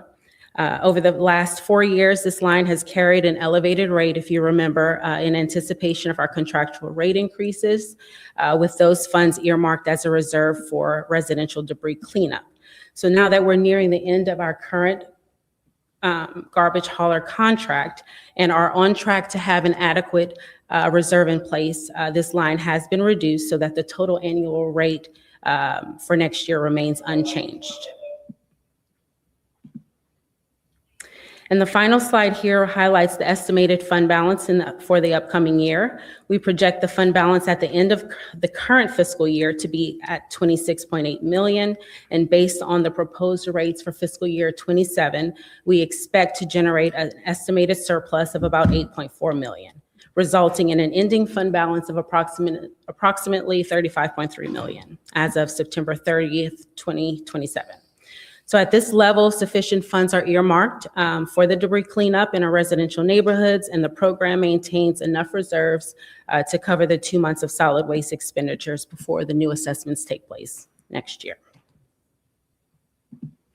And with that, I will take questions and ask for your approval. Thank you. I now public hearing. Anyone wishing to speak on Resolution 175-26, please come forward.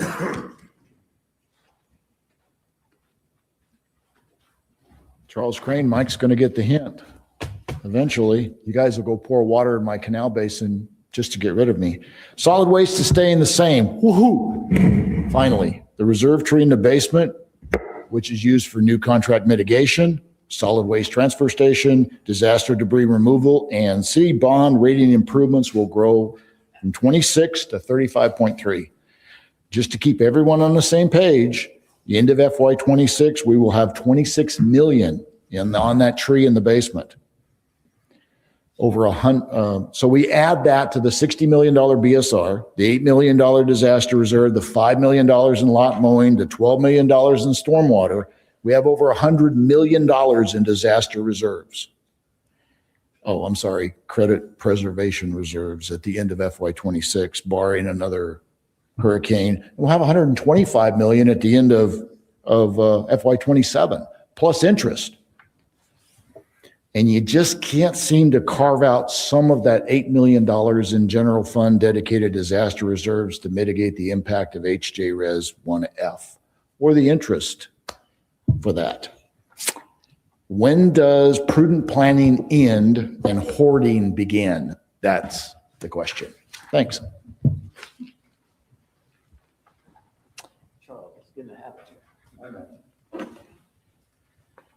Hi, Tom Shadrack. You know, solid waste has been a pet peeve of mine on why we're paying a reserve. Now it's 35 million. I say, who's making that determination that that's prudent? I mean, 5 years ago, we had 0 reserves in solid waste. Now it's 35 and now it's okay. That's what we want. Is that you guys' decision? Is it the city manager? Is it Mark Mason? Who's making that call on what's the right number? And I don't think it should be any, but my thing would be, let's reduce that down $10 million this year and give everyone a $100 break off this rate and use $285. That'll save $100 per person or per home in Cape Coral. Right now, you could give them that in their wallet. And you would still have $25 million in that fund next year. Now, Waste Pro is competed now. The proposals were due April 30th, so I assume there's more than one proposer. We haven't seen the evaluation. It's under the cone of silence, but we should have an idea roughly from that, evaluating that proposal, if that portion of the collection is going to be much higher next year in 2028. The city should have some data. Now, that would say it's either going to be exponentially higher or it's even could be lower. I don't know what the competition's going to bear. And so you could have an idea that, yes, we need to have a little reserve because it's going to be way higher when we decide on that new provider or if Waste Pro continues. But the point is, you've had the data since May 1st. And why aren't we using some of it to say, project what we want to do here? And we don't even know if we're really going to do this transfer station or not, if you guys have all agreed to do that. It's time to kind of start talking. Do we really want trash piled up in one of our areas in the city? I assume it'll be up in Rachel's area. So things to talk about. And then just to refresh, careful about red herrings when we talk about comparing the general fund budget to the overall budget. Got to be $1 billion of that is in our water department. And it comes out of our water bill, which we're not even discussing yet till we get to.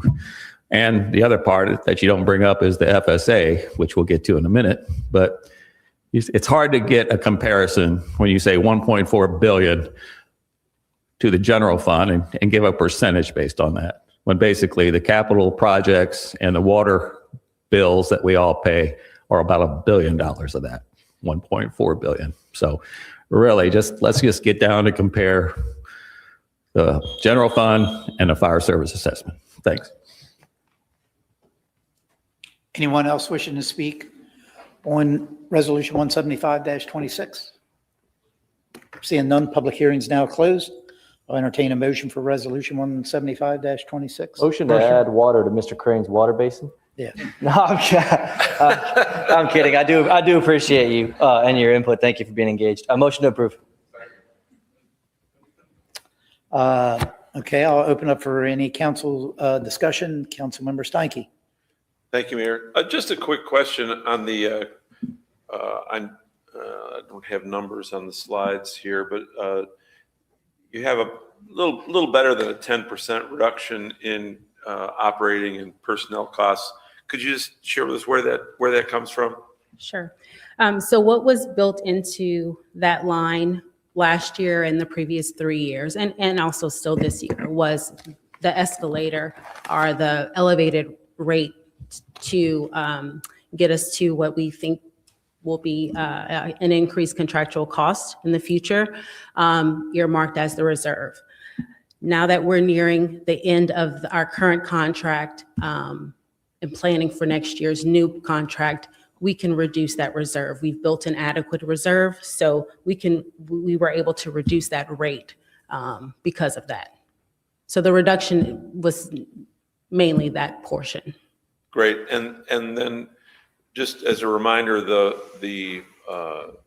this reserve that has been being built has been meant to be applied to what we suspect will be a substantial increase in our removal expenses on the next contract. Correct. The rate now, yeah. So we're now at a rate where we believe to be in the ballpark of what we expect with the new contract. And then those reserves that we've built projected at the end of 27 to be 35.2 million. The plan is to take from those funds to help defray the cost of the future expenses. To level them out so that we don't have to increase it significantly in the future. Okay, thank you. Okay, seeing no other lights on, we have a motion and a second on the floor. Madam City Clerk, please call the roll. Steinke? Aye. Donnell? Aye. Gunter? Aye. Kaduk? Aye. Kilrain? Aye. Lastra? Aye. Lehman? Long? Aye. 8 ayes, motion carried. Okay, move on to Resolution 176-26. Madam City Clerk, please read the title. Resolution 176-26, a resolution of the mayor and city council of the city of Cape Coral, Florida, relating to the city's provision of fire protection services, facilities, and programs, establishing the estimated fire protection assessed costs and assessment rates for the fiscal year beginning October 1st, 2026, directing the preparation of an assessment roll, authorizing a public hearing to consider the adoption of the annual rate resolution, and providing for an effective date. I'll turn it over to staff. Thank you. All right, so as read into the record, this resolution covers the annual fire protection assessment, which provides a dedicated funding source for our fire protection services and facilities for the upcoming fiscal year. So again, the purpose is to establish an assessment to support fire protection services. This assessment uses a two-tiered methodology. Tier 1 represents the availability benefit. All parcels, including vacant lots, share in the fixed cost of maintaining 24/7 readiness to respond to fires or emergencies, and that tier represents 70%. Tier 2 represents the protection of structural loss benefit, so only improved parcels are assessed, and that is based on the value of those structures using an equivalent benefit units, or EBU, and that tier represents 30% of the assessment. For fiscal year 27, the rates shown are based on 81% recovery, cost recovery through the assessment, with the general fund picking up the remaining 19%. And this is the same recovery level from last year. Under this approach, total assessment revenue decreases from $68.4 million in fiscal year 26 to $66.8 million in fiscal year 27, a reduction of approximately 2.29%. Tier 1 rate per parcel decreases by $7.69 per parcel. And then Tier 2 rate per EBU decreases from $3.47 to $3.16, a reduction of 31 cents. So for an average single-family home, the annual assessment decreases from $540.17 to $515.43, or approximately $25 per year. So I want to point out, as I've done in the other presentations, that tonight's proposal, or approval of the rates, sets the not to exceed. So once that's set, you cannot go higher than that. At the August 26th meeting, you can set that rate or a rate lower. Some key investments that will be funded through this assessment for next year includes implementing replacement apparatus schedule, a station facility maintenance, hazmat materials analyzer, and an HVAC replacement at multiple fire stations. And with that, I ask for your approval of Resolution 17626. Thank you. I now open up public hearing. Anyone wishing to speak on Resolution 176-26, please come forward. I'm back. Charles Crane again. I just have a question. On chart 17 of the July workshop, it showed a $30 to $36 increase in FY27 for the FSA. And now we got a $25 decrease. I'm not complaining about the decrease, but my tinfoil hat is starting to tingle a little bit. What happened? What changed? Why did that change like that? And I'm really concerned about the proposal I read in, I think, the June workshops, adding $7 million a year to the FSA to pay for stations 14, 15, and 16. So is that going to hit us next year? Are we going to have a jump in the FSA to make up this delta? And then we're going to have another jump, which is about $50 a year for the $7 million. I just want to kind of get a feel for this. Are we getting a election year bonus or what? Thank you.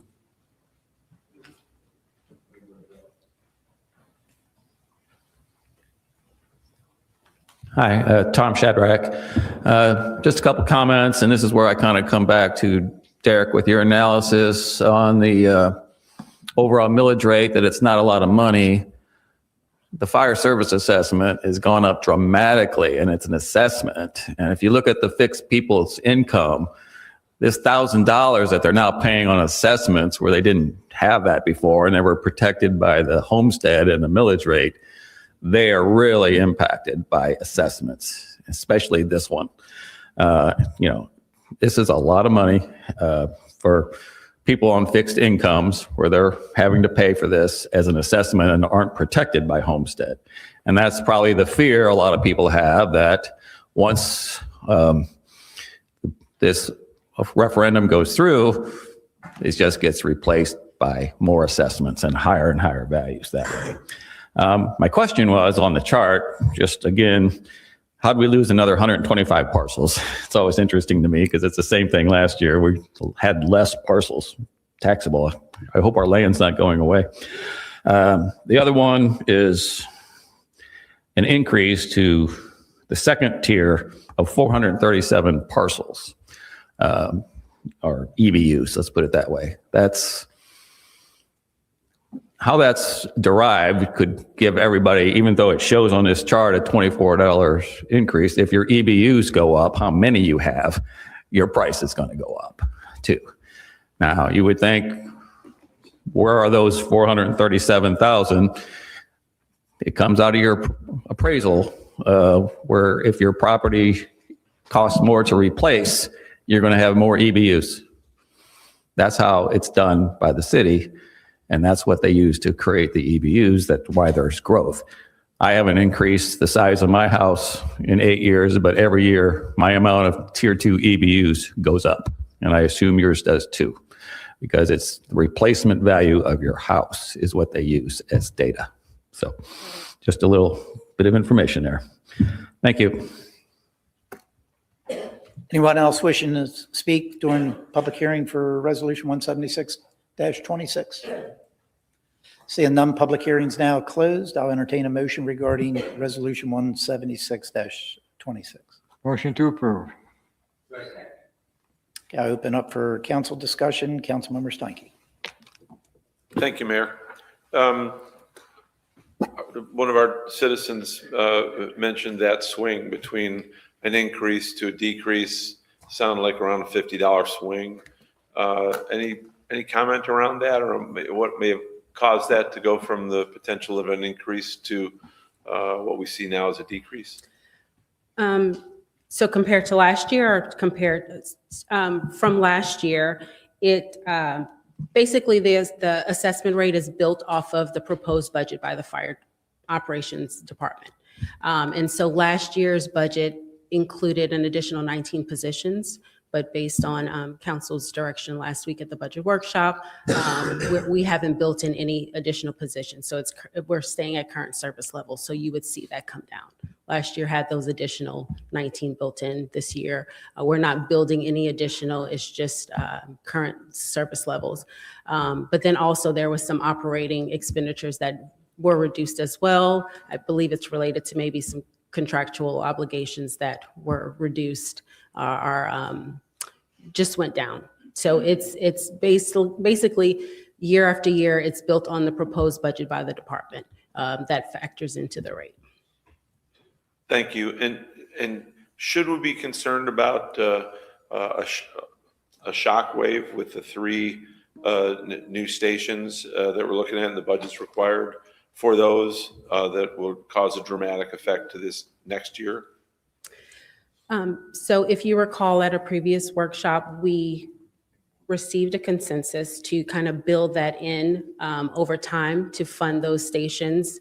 And so what we plan to do and what you'll see next year is we'll start doing that, where we're building a reserve to cash fund those fire stations over a period of years. So you might see a slight increase to prepare for that or to build to that so that we can pay for those. But it wouldn't be a huge spike. We're going to level it out so that it's a smooth increase versus spikes as we want to fund them. Okay, thank you. Councilmember Kadouk? Thank you, Mayor. So you're building in their capital costs and then we're building that into the overall budget for the FSA? Correct. For the 2 new fire stations? Why aren't they built in now if we know that we are going to be doing them? So we plan it with when we plan to issue the debt, or I'm sorry, when the fire stations are scheduled to be built. And so there wasn't a need to start that this year. We have it planned out to start next year. We didn't want to start it too early. Okay. Can you also touch on the EBUs a little bit and the structure and the value, what Mr. Shadrack was speaking about? So we do get the structural values from the property appraiser's office each year. And so any adjustments to that would be directly made by the property appraiser. We just receive that information to build our assessment off of. Okay, thank you. Okay, seeing no other lights on, Madam City Clerk, could you call the roll? We have a motion, a second on the floor. Steinke? Aye. Donnell? Gunter? Aye. Kadook? Aye. Gilrain? Aye. Lastra? Aye. Lehman? Long? Aye. 8 ayes, motion carried. Okay, we'll move on to Resolution 177-26. Madam City Clerk, please read title. Resolution 177-26, a resolution of the mayor and city council of the city of Cape Coral, Florida, relating to the city's provision of lot mowing services within lot mowing assessment areas for the fiscal year beginning October 1st, 2026, determining that certain real property will be specially benefited by the lot mowing services, establishing the terms and conditions of proposed special assessments to fund the lot mowing services, establishing a public hearing to consider imposition of the proposed special assessments and the method of their collection, directing the provision of notice in connection therewith, and providing for an effective date. Okay, thank you. I'll turn it over to staff. Thank you. Okay, as read into the record, Resolution 177-26 covers the city's lot mowing assessments and program for the upcoming fiscal year. So the city's lot mowing program oversees lot mowing, invasive vegetation removal, and burrowing owl trimming on all unimproved lots enrolled in the program. This program benefits Cape Coral residents by controlling vegetation growth, helps maintain property values, reduces fire hazards, and improves the overall appearance of the community.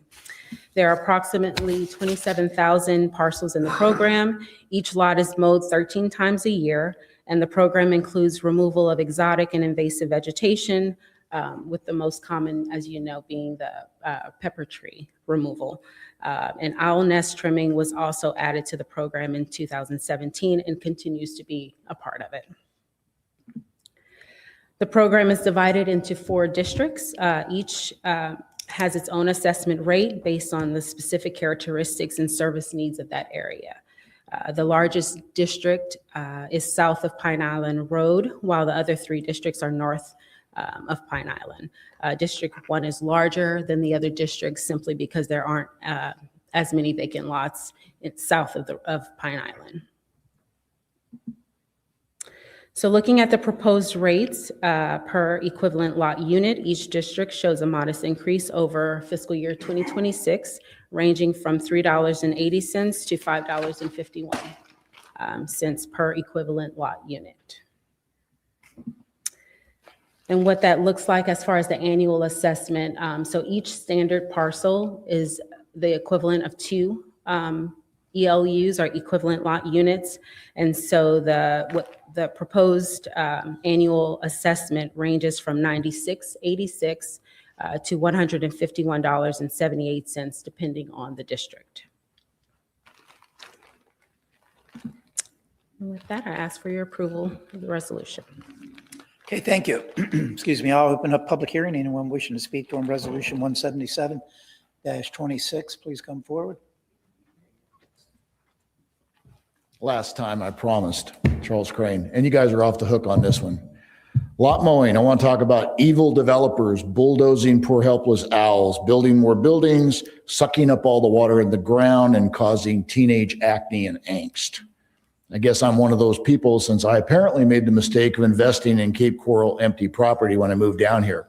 My bad. This year, included in the lot mowing assessment, we, the empty lot owners, will pay for hand mowing 3,626 owl burrows at $10 each, 6 times a year, and helping double the owl population every 5 years. You are welcome. No thanks are necessary. And there is $5 million in a lot mowing basement reserve tree for disaster debris removal. Yes, again, you're welcome. No thanks are necessary.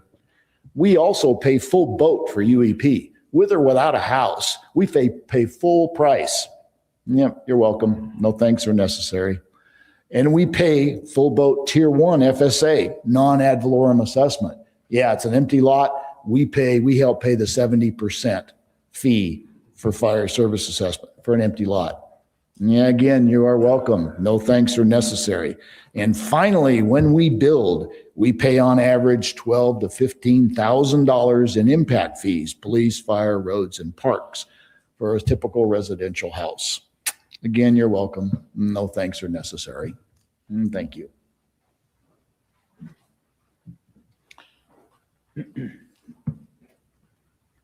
Can't let Charles get away with all the glory here. My point is just statistical. I have an empty lot next to me. They can come in there and cut that thing in 5 seconds. It seems like they come through and do a hell of a job. But my question is just overall looking at budgets, and obviously we have less lots to mow every year, as 2,000 homes are built every year. I assume there's a lot less lots that we've built over time or mow over time. But I don't see anything in the budget that gives a comparison of how that is decreased or changed as a total. So that would be interesting to see. As Charles said, there's $5.2 million in reserves, and it grew by $1 million just last year, from what I gather from the annual report. So I'd like to see a history over time. It's not shown in the budget what's been collected and how many lots it actually does cut every year and how that's changed. I think it would be a pretty interesting information. Thank you. Anyone else wishing to speak on Resolution 177-26? Seeing none, public hearing is now closed. I'll entertain a motion for Resolution 177-26. Motion to approve. I'll open up for council discussion. Councilmember Steinke. Thank you, Mayor. It always behooves me the difference in District 1, and with full recognition that it has nothing to do with council district seats or anything like that. It's the district in the lot mowing program being so much more than the others. And I think at one time it was explained to me that it's because of distance of travel between the lots that need to be taken care of. Have we ever looked at moving the boundaries of these districts to make this a little more equal for people throughout the city, rather than those where it's needed the least paying the most, and those where it's needed the most paying the least? I can't say whether that has been looked at or not. At least I haven't in my tenure as director, but definitely something that I can make sure we look at.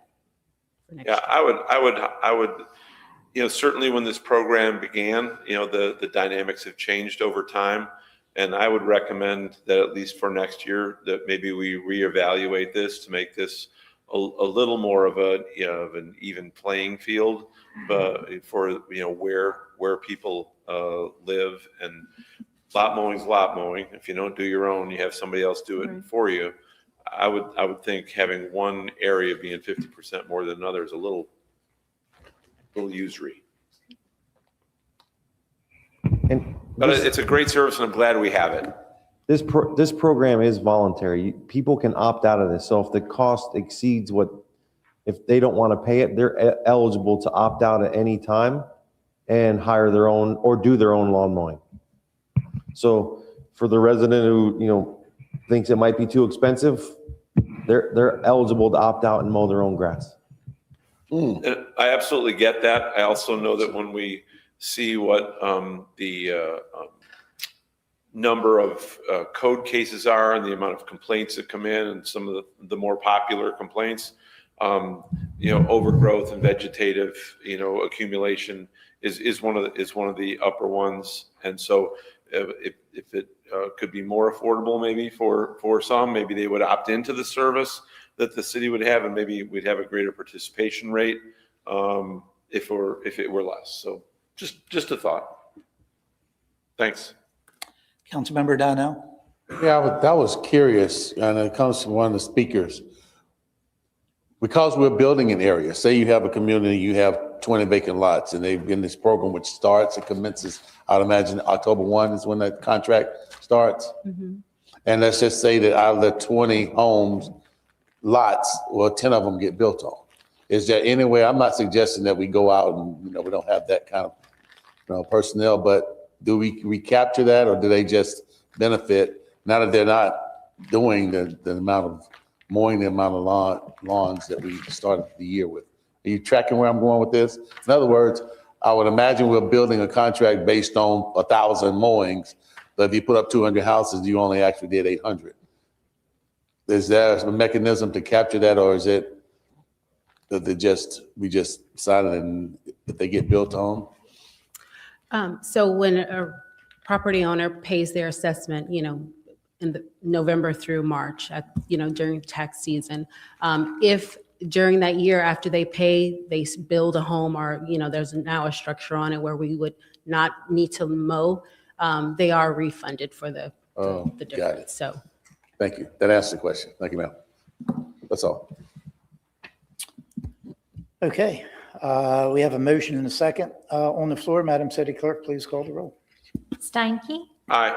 Donnell? Aye. Gunter? Aye. Paduk? Aye. Kilrain? Aye. Lastra? Aye. Lehman? Long? Aye. 8 ayes, motion carried. Okay, we'll move on to Resolution 178-26. Madam City Clerk, please read the title. Resolution 178-26, a resolution of the mayor and city council of the city of Cape Coral, Florida, relating to certain delinquent water, wastewater, irrigation, and fire service non-ad valorem special assessments for the fiscal year beginning October 1st, 2026, establishing the terms and conditions of proposed special assessments to fund the delinquencies, establishing a public hearing to consider imposition of the proposed special assessments and the method of their collection, directing the provision of notice in connection therewith, and providing for an effective date. Okay, I'll turn it over to staff. thank you. The last one. So over the years, the city has offered several programs to assist residents with paying assessments and related fees associated with various utility expansion projects. So for the most part, these programs have been successful and have provided meaningful relief to those residents as they pay off their assessment obligations. However, we do have a small number of accounts under these programs that have become delinquent.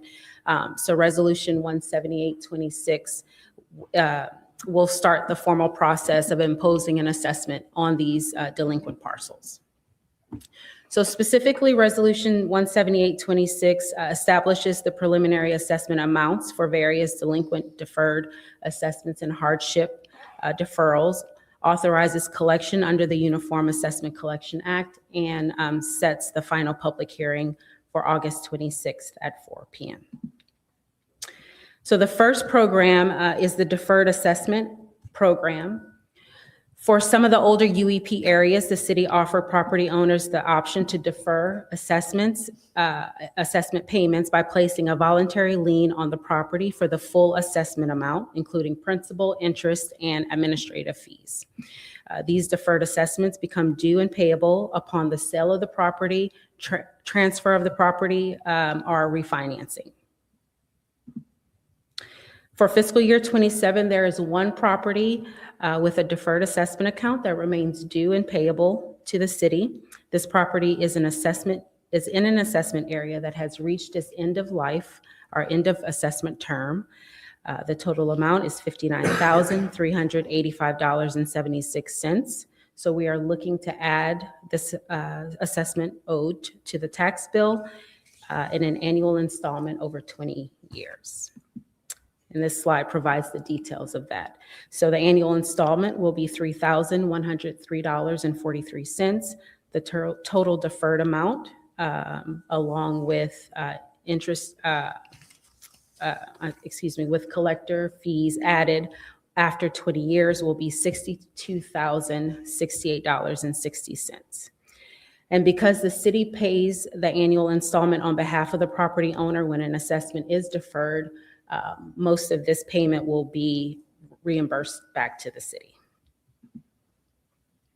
The next program is the Delinquent Hardship Assessment Program, which provides low-income property owners a way to defer all or part of certain UEP and fire assessments each year based on HUD guidelines. To participate in the program, owners must apply annually, and all deferred amounts are recorded as liens against the properties through the clerk of courts. The hardship amount includes both principal and interest, and like deferred assessments, the balances become due and payable upon the sale, refinancing, or transfer of ownership. So currently we have 11 properties with deferred hardship amounts that remain outstanding. Of those properties, 8 are no longer enrolled in the hardship program, and 3 changed ownership with the deferred amounts not paid at closing. So these amounts are to be collected and will equal the total deferred amounts due and owing as of November 1st, 2026, and the repayment term will match the remaining term of the original assessment. And we don't collect any additional interest, or no additional interest will accrue during this time.